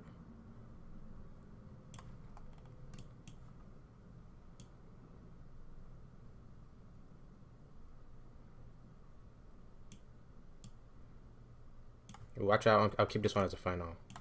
I know there's something about the fact that it might, although the contrast can go down a little bit though, because when your contrast is too high, that's when it starts smoothing stuff out, because it's basically giving it white. But yeah, I'm liking this mask, but then we lose some details. Okay, let's push this contrast up. I would assume, let's check something. Let's see if the smooth work is coming from here. It's not. So the smooth work might be coming from here, which would be because, why is it? Actually, check your tiling. Okay, there's an issue with the tiling. You can see lines. Okay, so I just saw the one causing the problem would be this one, because okay, This is funny. Actually, I didn't see this one. That's the problem. Let's try save transform.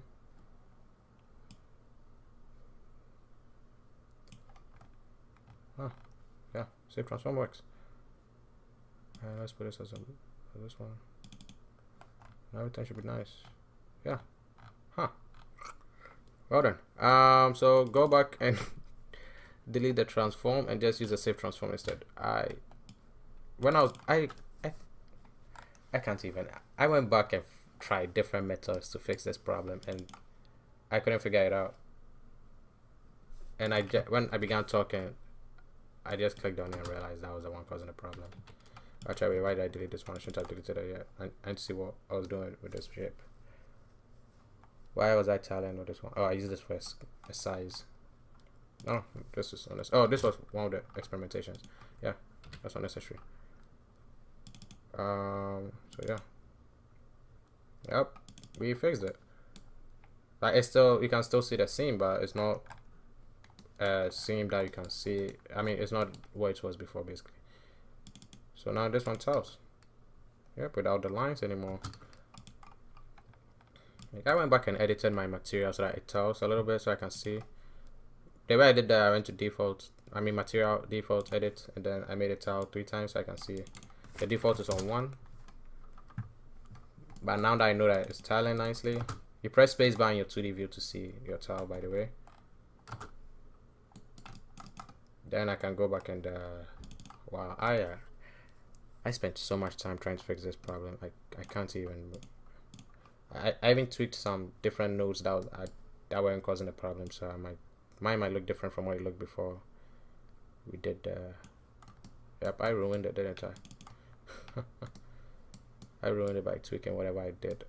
What did I change? Did I change the histogram scan?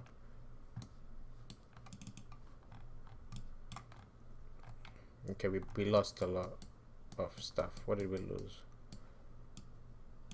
I know I switched something out. Wait, why did I create this gradient right here?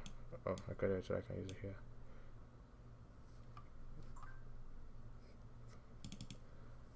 Okay, there might be a sound that will go through my microphone. Hopefully it doesn't. We are getting a weird noise. A very harsh one. Where is it coming from? Okay, it's not here. It's over here. It's coming from there. Whoop. Okay. I thought I put a blur to fix all the harsh noises. Actually, that's not the only one that is causing the problem.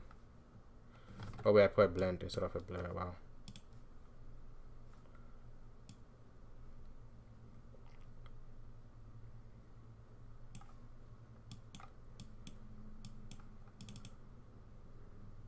Even then, this is still causing. Oh, that's because I used the same warp. What am I doing? I don't remember deleting those blends, so I'm actually quite surprised those blends took and ruined themselves. But yeah, but now we got this noise detail. Although I don't like the small noise on it. Oh, that's from the fractals. Oh, that's from the BMW.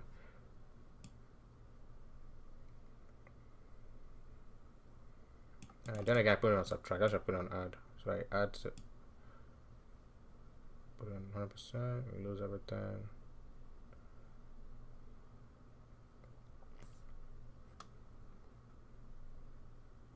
We get very smooth matte. I don't want that. Actually, you know what? And let's put a blend on it then. Let's put levels. Actually, yeah, the noise is good enough on this one.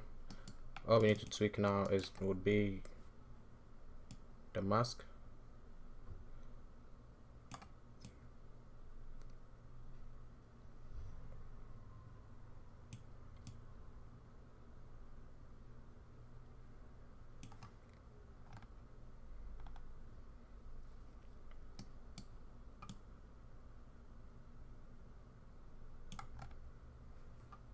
Why am I losing so much?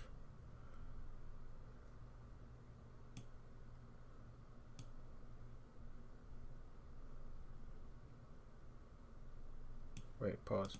I'm losing the details of where I want them to be, so that's not the effect I want. Oh, okay. I think I know why.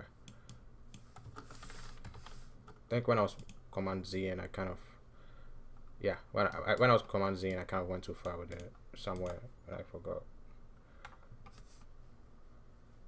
I try, instead of doing that, I can just, oops, yeah, I did this and I did this. So yeah, you just flip it and it'll flip it, because I don't know if, I think I said this before I command, I mean I took the cut, but the whites go on foreground, black goes off background. So because I command Z, I might have switched it back to this, because I remember this was a problem earlier. So yeah, so if that's the case, then I don't need to go back and I know this one works here, but let's tweak the mask again.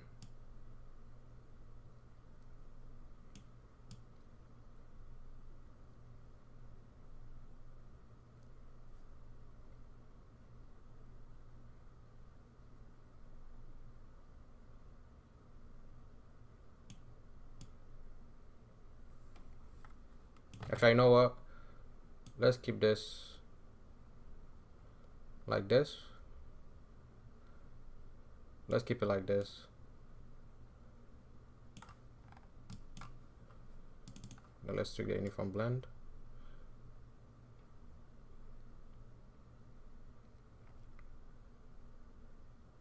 Let's tweak it a little bit. Then histogram this one.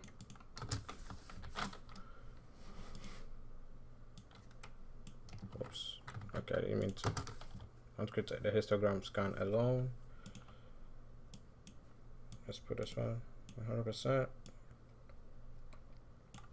Take the contrast up. Let's plug this into the mask. Although now we lose too much because I put the contrast on very high. Let's put the contrast a little bit lower. You might have to invert grayscale, so let's invert it.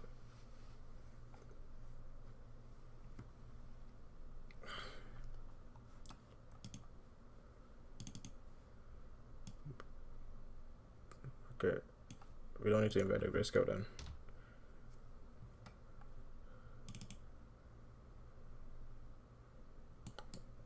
If that's the case, then let's put this one as the main. Yeah, there we go. That's what I wanted. And I'll put this one. I didn't change this one. Okay, I changed it. Let's put it on copy.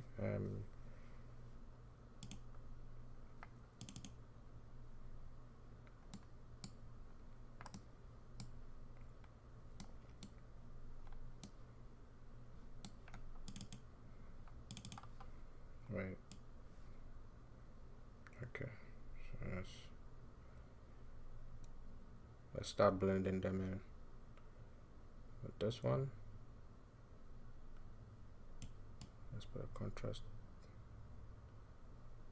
up a little bit, and let's put it on 1. We lose too much, so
okay. We could we could do more with this one.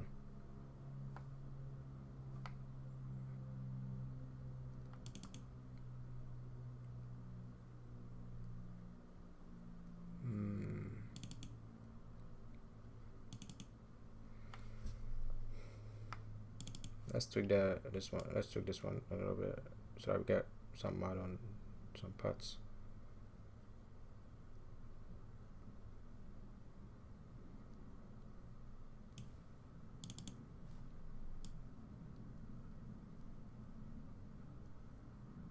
There we go. This way we use the mask to make some of the mud go on some of the places, or sand. This can even be sand depending on the roughness I choose. But yeah.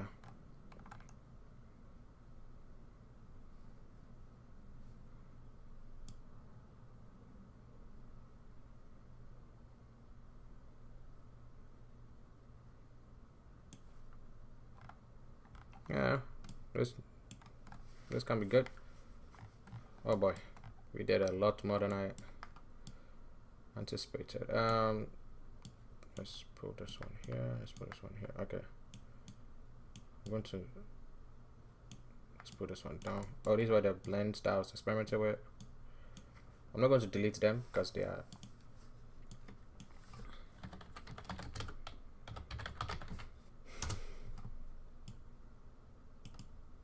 because this is a tutorial. This then I want to keep it in the just experimental blends, and let's put this as the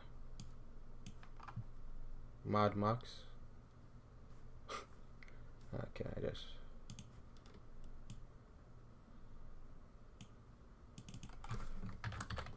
mud mask. There we go. Check purple, yeah. I'll go for a darker purple for this one, and this will be like the final height information we have, although we can change anything later on in the we can even expose parameters and stuff, but I don't going to expose the parameters right now. So right now we can work on base color, but let me actually put reference for mud, because to be honest, for the when I was creating a mud I didn't use reference. That's something that's not wise in my opinion. I mean, I was close enough.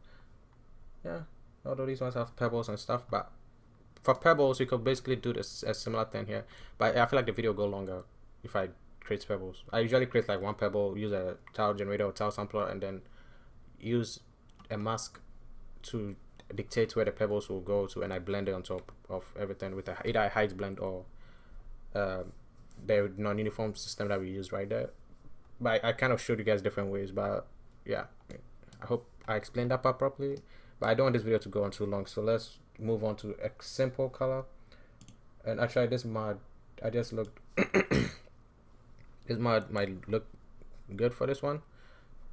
It's good to have reference for color picking too, so let's wow, we have a lot of stuff that I thought I would need. Okay, let's put the gradient map. I'll create a mud first. I'm going to pick gradients. This on my other camera, on my other screen, so there's some greens in there too. And for this one, let's see what noise will work best. Actually, usually sometimes I try the default noise that we have, which will be this one.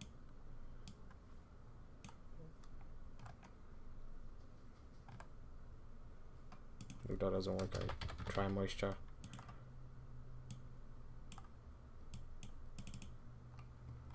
Moisture noise surprisingly works well.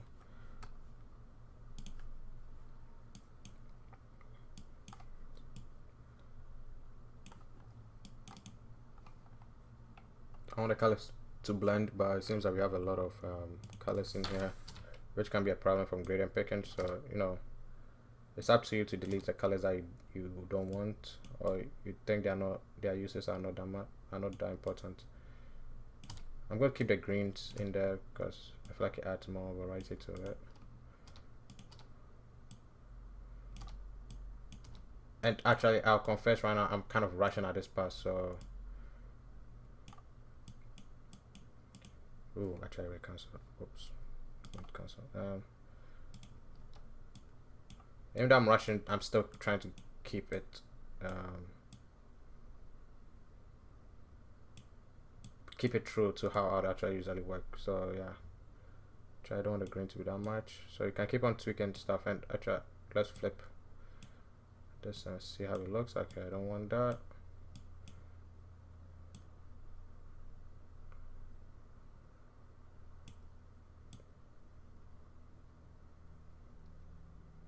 I like the greens, but I don't want them to be so dominant as they are right now. Okay, let's gradient editor and let's click on this gradient and let's make it darker. See what it does. Okay, let's make this one, make it more, let's go more towards the red. Okay, so this one is the darkest value. Okay, now darkest value on this one would be, let's scale it up so we get more variety in it.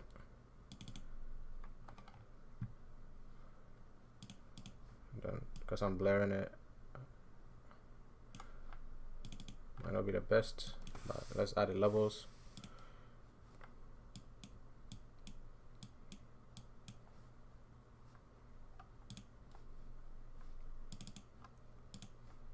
I can use levels to kind of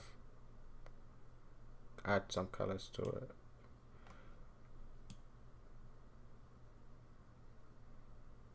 Okay,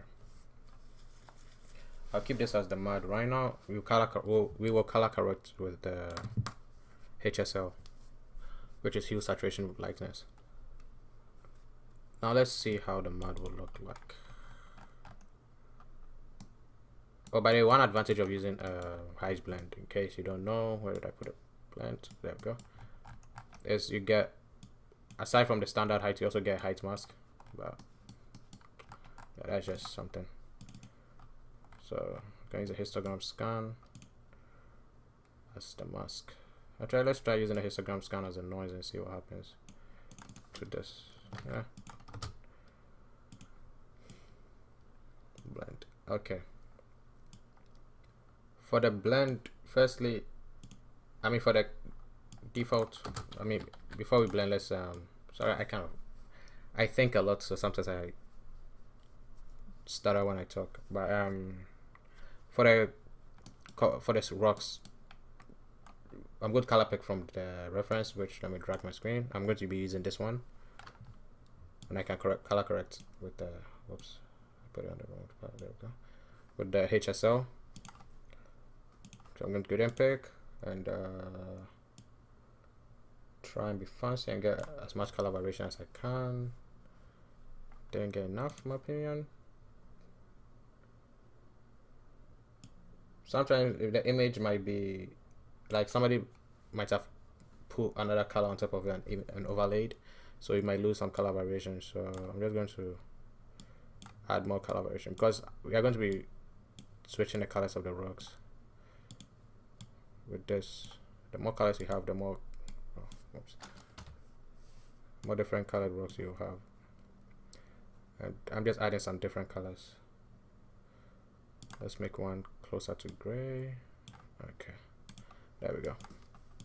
Now the way we're going to do the colors for the rocks is by using, where is it? You can use a noise, like can use fractal sum. This is black and white. Where's the fractal sum I use back here? There it is. You can use fractal sum like this, or if you want, you can use this one as a noise, your height map as a noise. But then you get this problem. But oh well. But basically, what I was talking about is that you can blend it like this, where you blend this, and then let's take mask. Where's one of them? Okay, let's take this one as a mask, but we are not going to plug it into mask. We're going to plug it into the background, but it's going to give you an issue because it's going to say it's still a gradient. So put a gradient map and then plug this one into the gradient map so that it turns into color. Although seems I lose.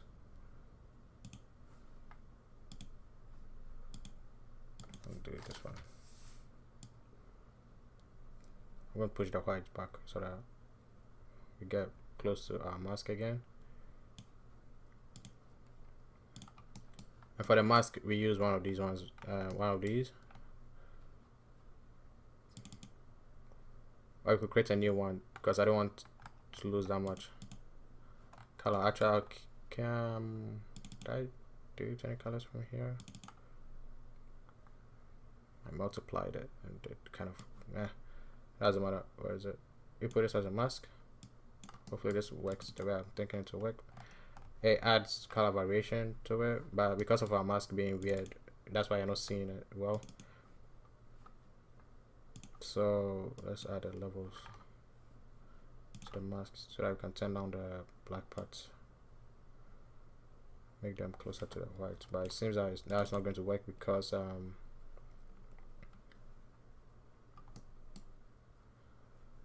we are not doing it. Damn, I was doing it again. Sorry about that. That's not going to work because we can't get the levels to get rid of some of the blacks. Where is it? Oh.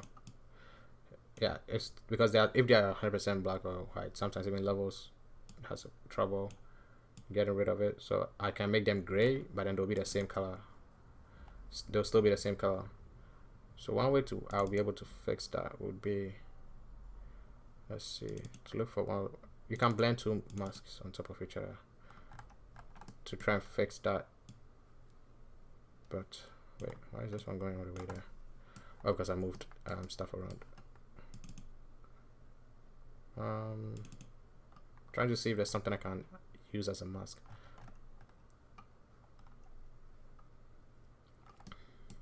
I feel like I had another mask somewhere, but I didn't put into my masks. But I doubt it. I mean, we can use this one as a mask too, but okay, let's put the levels here instead then. Actually, let's create a level node and let's put it in here. Let's try and see what I can get rid of the. Okay, good. This one gives me more color variation. Although yeah, okay, there we go. I prefer this one. And so I'm going to duplicate this one here and replace this with this one. Get this. Although the blurs are the wrong part, so we're going to duplicate the blur, which means that we'll put this in here instead, and we'll put this in here instead, and then we'll plug this to replace the level. So it's still blurred, and we still blur it out so that it doesn't, overly ruin it. And let's use this as a mask and see what we get. Should get more color variation. There we go. Now we get more color variation. Now, issue with the reason we are not getting that much color variation is if you use this as a mask. Oops. Oh my. Did I just undo what I didn't want to undo? Okay, if you use this as a mask, we get color variation. Instead of using the fractal sum, if we use this as a mask, we get the color variation, and then that will mean we don't need this mask right here, because this will become our new base color. And the more difference of colors you have in your distance, the more color variation you get. That's one reason I was doing that, but I just wanted to show you. So if I come back to this one, I can tweak some colors and then make them come out more.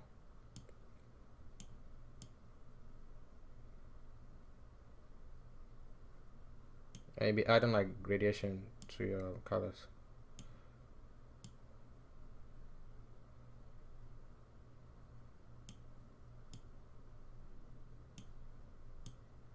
With this system, then your mask can be this histogram scan here.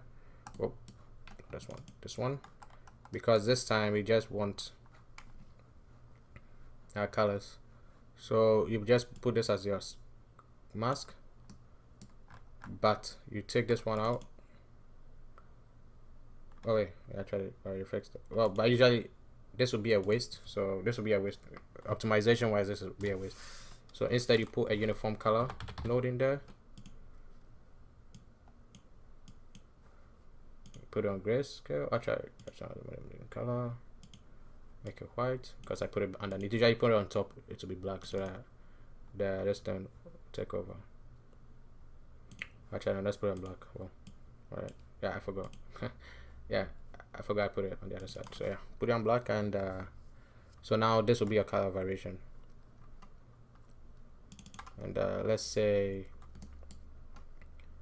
oh yeah, go back to your uniform color and make it 16 by 16, because that's what substance, I mean, the algorithmic says is the best for optimization. But when you do that, you switch this. If that happens, put this as a background and put this as a foreground. That happens because the background is the main input for the blends. So you can just invert your mask in here with the invert grayscale. If you want, you don't use an invert grayscale, I'm going to dock it so that it's right there. And yeah, we got a collaboration back, and then we can blend these two here. But one is overtaken. The mud is overtaking it. But even for the mud, we are not done yet. So, wait, did I try putting this as a mud mask? I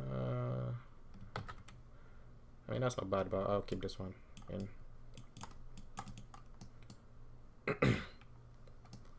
There's this one.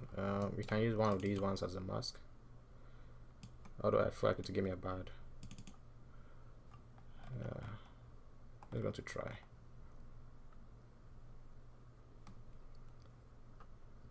Let's activate base color so we start seeing what we are doing. Alright, I know this is not going to work properly because it's not. There's still blacks in there, which I don't want to be. Wait, if that's the case, then let's put histogram scan. Oh, this histogram scan is going some. It's going places. Let's put a histogram scan in here. Oh wait, I tried. We need that. Let's use a histogram scan. Let's undock this one. Let's connect it here too. But now we can't dock it because of we are using it at two places. In two places. If you want to use a histogram scan there, all you have to do is just flip where the positions are, by the way. Wait, I was going to activate base color. If you activate base color, turn gray, I mean dark gray, and then put this one back here. Let's push this ones back a little bit more. Let's clean up our screen. Let's put the outputs out. Then now we get this effect.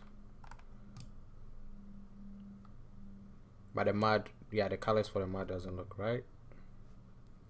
So instead, let's put this one as a mask, and this one still doesn't look right.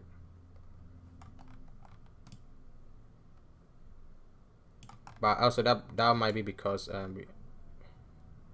our mask is legitimately like 100% cutting into the edges. So like, let's say this was grass or something, then yeah, I can do this. But because it's not, because of how I created a mask, I think this will be best. Actually, let's use, where's the mud mask? Then yeah, let's try this one and see whether this will work here. Now it's bringing in the black parts that I wanted to bring in. So actually, let's blend this one again.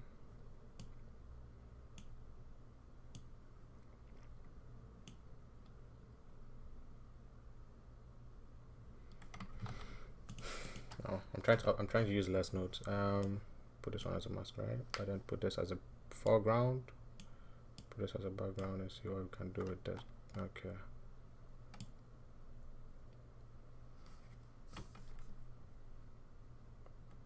Now we lose too much.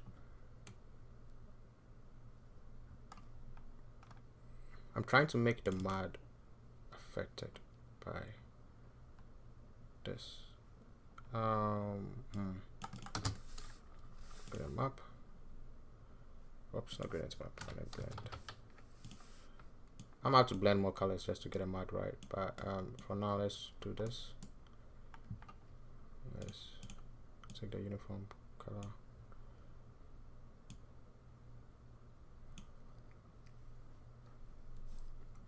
I mean, Oops, let's take this one and put it here. Let's take this uniform color from here and put it here.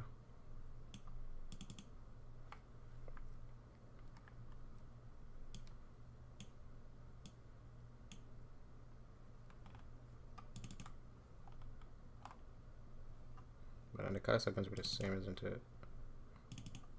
Because they're all grayish, so it's not going to be that much of a difference. Let's put this one in here instead. Yeah, it's not. I'm kind of forgetting something. I'm trying to remember. Oops, don't delete it. Put this in here again. Try, you know what? So put some moisture noise. Let's actually put this one as the mask. Let's delete. Actually, no, let's not delete it. Let's delete these ones here.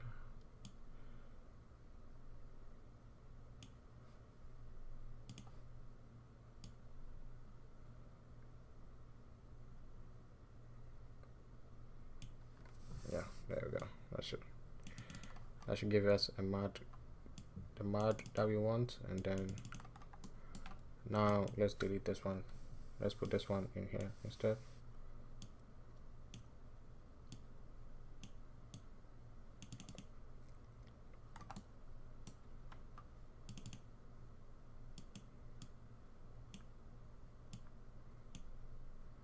Let's put this gradient as this.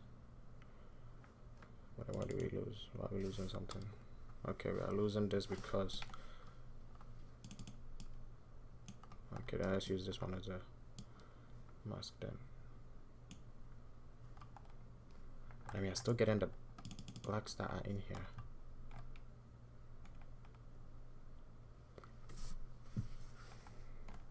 The blacks that are in here are taking over the mud that is supposed to be in here. So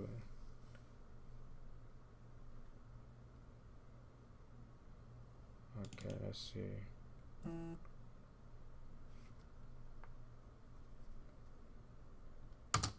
I'm going to blend again.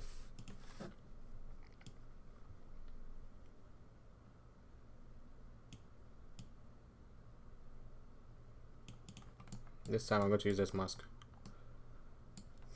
Where is it? Where is it? Where is it? Where is it? Where's the inverted mask? Oh, is this one? There it is. That's fine. Yeah, so that the mud also goes there. Okay, there we go. Now this one, this way it works this way.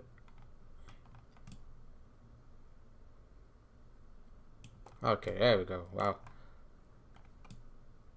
Oh, in my opinion, this one could use a blur, which I thought I put actually. Oh, because I put uniform blur here, so I assumed. Whoa, something just messed up because I clicked something. I don't know why I clicked. I just command Z it. But let's find what I. Because everything looks good right now, but it's just that the lines are still too much. Let's add some noise to it.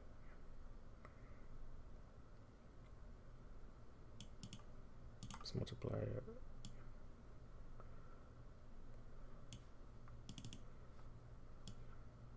Make it very small.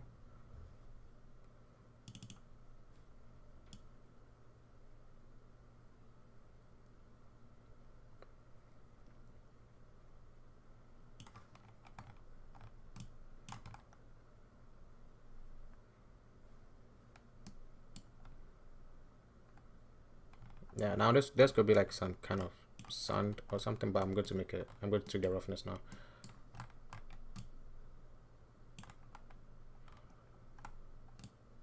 Okay, that's great. Let's try and get a mask out of this.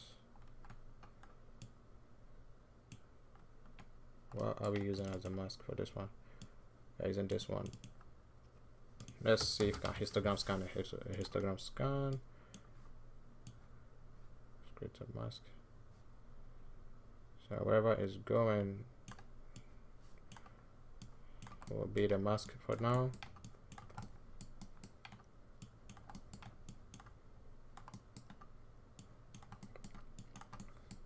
Okay.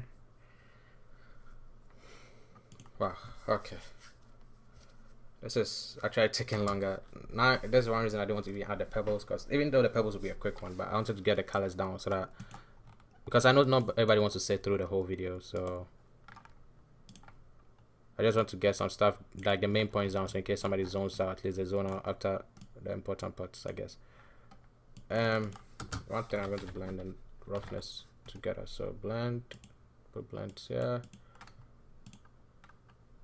Let's take a curvature smooth. Let's see.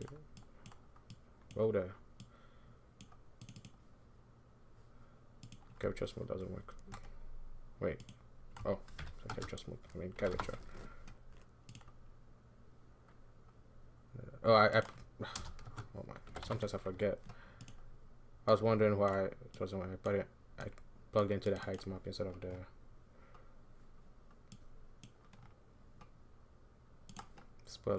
the normal, by the way. That's the word I was going to say. Level. So you can, no, you don't need to take it like that. Okay, let me look at the reference levels. I mean, curvature is too much. Yeah, curvature is too much. Let's try shadows. Actually, let's use AO.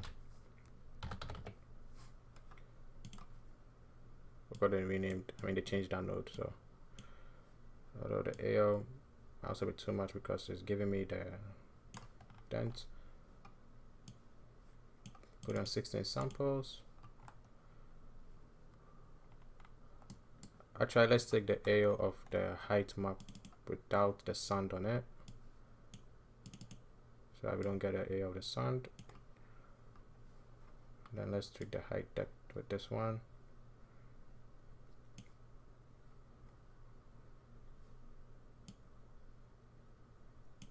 Although I don't want a uniform ambient occlusion, so I'm going to blend it in.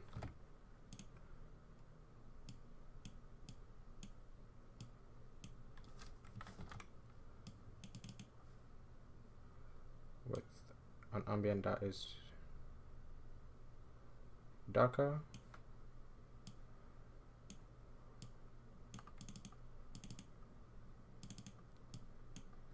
Okay, and I'm going to use one of the masks I have here. Oops. Whoa, oh, connected to the wrong one. I should have just shift moved it. Okay, that didn't work the way I thought it would. Let's put this one more on the white parts. And the reason this mask, oh, because it's very. So let's try using the mask we use here. Oh no, did I delete that mask I created? Oh no, I didn't. Okay, there we go. Because this one has more variety in it. Yeah, this way not all the rocks have the same AO. And also we can use this for roughness too, but for roughness I'll be doing something else. Although the blacks here ought to have that way. The only issue would be you need to create a different occlusion for the mud, so we'll blend that one on top. So let's take another AO map.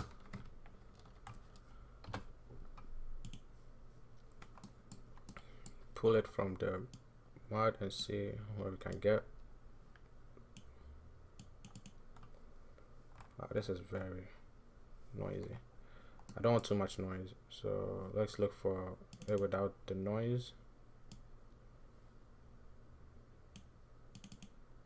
Okay, this might work. Did I lose a blur or something? Oh yeah, I lost the blur. Okay, doesn't matter.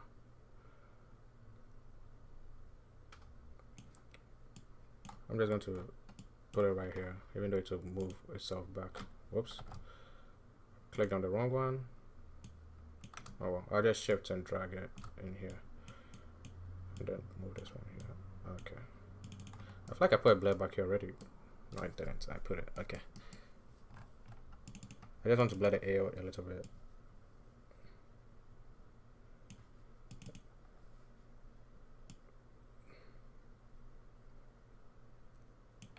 Put on 16 samples.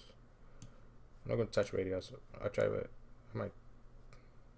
No, it doesn't matter. Let's see how. The area is acting like inverted on this one, which is confusing me. Let's invert it, I guess. Or else maybe that's how it's actually going to look bad. Huh, I guess. Oh, it's just because of how the material is. That's why it's doing that. It looks like that, even though, yeah, it doesn't matter then.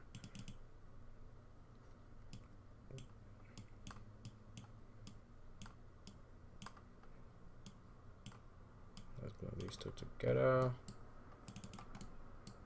But then let's use the mask of the. Use this as a mask. Let's see whether hopefully this will work nicely. If it doesn't work, we'll invert the selections. I think this works. Let's activate it here. Everything will turn black, yes. Okay, and then let's put it in here. A is not as important as roughness, so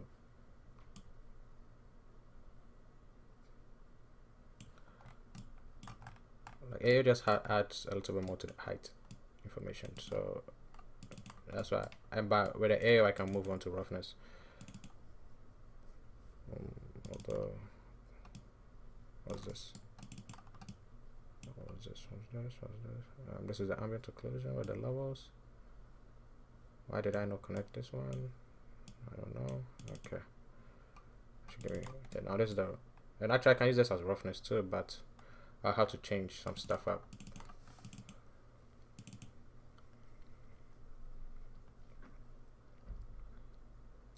Let's see how the AO will look as roughness. Roughness, everything should turn very glossy. And then plug this in.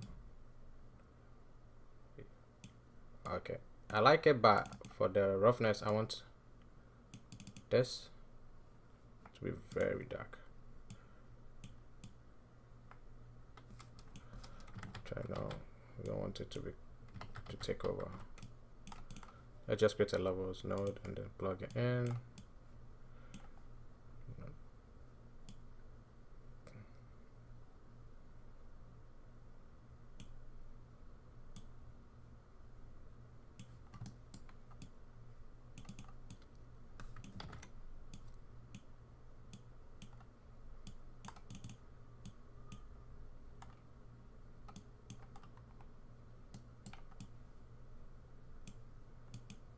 My nodes are looking funky right now, so sorry about that. But I basically just blended the same. I duplicated this blend and then put the darker version of the AO, and I'm going to put that into roughness. So now the mud will look glossy, while the rocks should hopefully, yeah, the rocks will look not glossy. Let's put it on one. I mean, on a plane. Where is it? Plane. So it's easier to see the difference.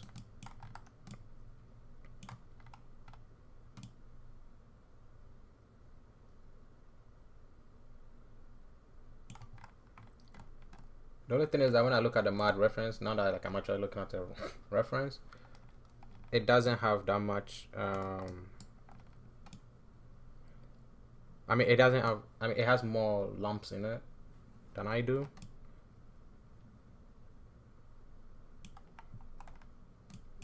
So, but you guys, I've kind of showed you guys. Since I created a MAD without reference, I kind of didn't see. I was knowing from like what I assumed. I know that MAD looks like, but at least you guys now know to use reference and not follow me not follow my example. So as you can see, I like the fact that it's blending in nicely here. Like the roughness is blending nicely. the rocks are still staying close to their original. Although I could put a levels in here to help it a little bit, but I just want some of the rocks to be glossy and some not to be, and but the mud can be like that. And there's actually another node you could add, which it's called a water levels node, where it's good for when you finished everything. Then you put it like you plug them in here. Actually, like you plug them in here, and then it gives you like parameters that you can tweak to add water levels in case you want to add like water levels to these things. But that's another thing I don't go into right now. So we got the AO and everything, but because we don't have to do a metal, because we're obviously not using a metal, but also because we set this to dielectric, it's going to set it to non-metal automatically. So that's why our metal map is black. And for the height map, you can input your height map in here, by the way, if you want. Like if I take the height map, which would be usually your height map will be the final thing that went into your normal map, which would be this one. You can put it into the height. But the issue is that if you look here, if I double click here, this is my height, right? But if I double click on here, the height is different. That's because this one, the base material thing, has a height position and range thing, and bars here that you can tweak to add like finishing touches to your height.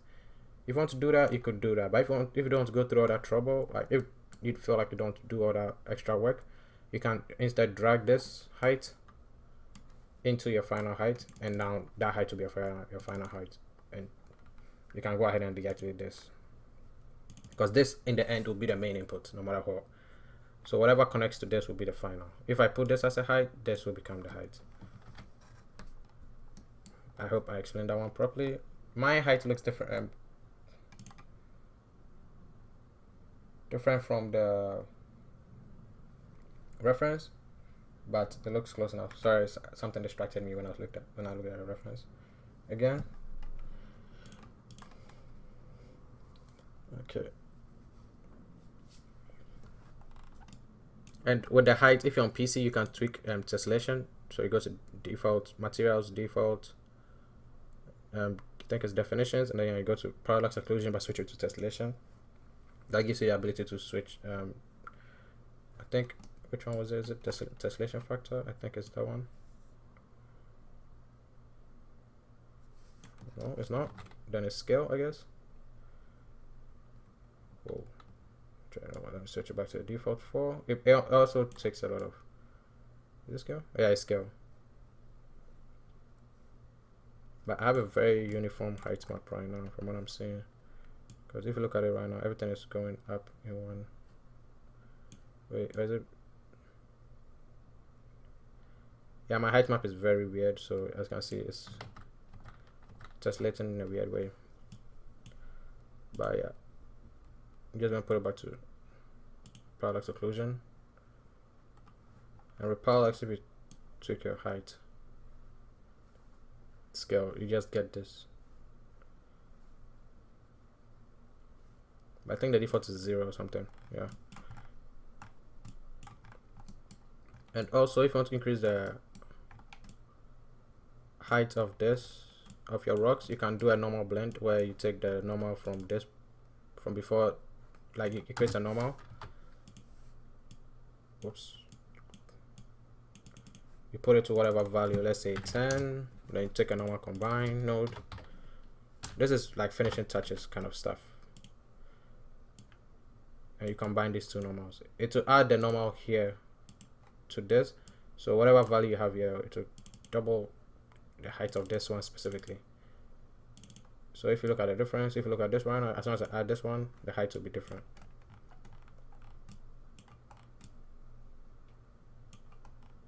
I mean, the normal will be different, not the height. And yeah, that's one way to increase your normal map intensity without going too far with the one. And so if I go low with this one, the normal will go down for that specific object. If I go high with it, the normal will go high for that specific one.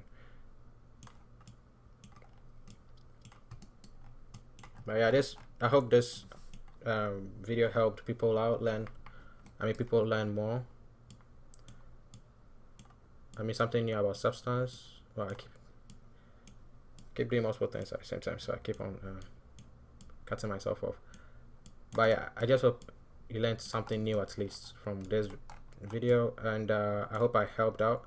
I'm going to be adding more to this later on in my free time. Like, one thing I would advise, if anybody was following, one thing I advise is to find different reference for the mod and, like, you know, create your own mod. Or even you can delete this whole mod node and then put your own material in there. Like, let's say you've created a grass material, you can plug it in there.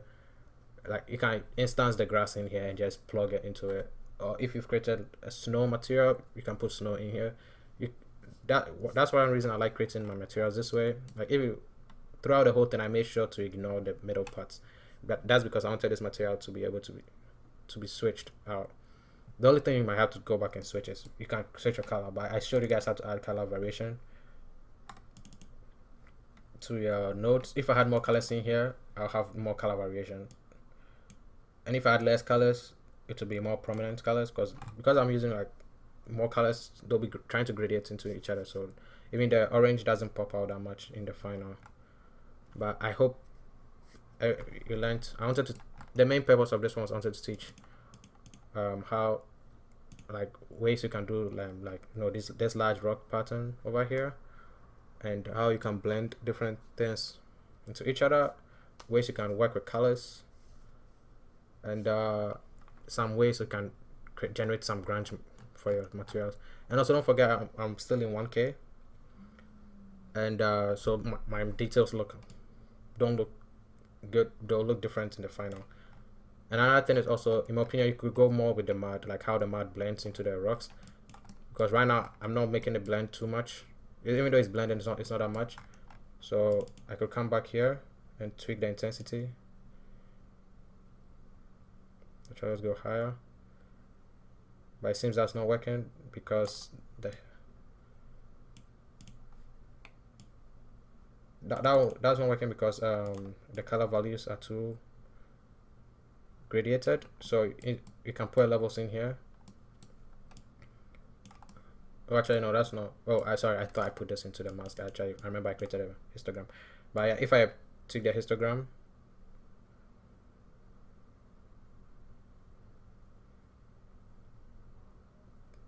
actually it's the contrast of the histogram that I put, and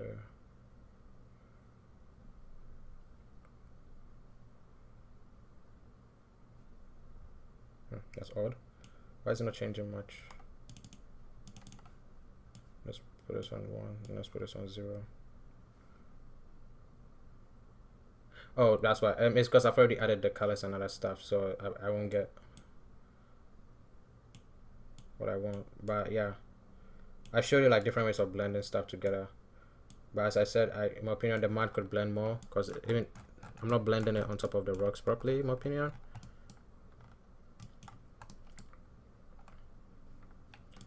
And the height, the final height is this one. So wow, this is this is going places. Another thing you can also do is you can take a histogram range, right? Scan. Wow, and then you can use this as your mask to apply stuff.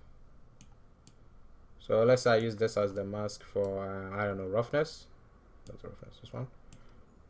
You'll see we get different roughness now. Oh, actually I prefer this roughness now, even though I was just messing around.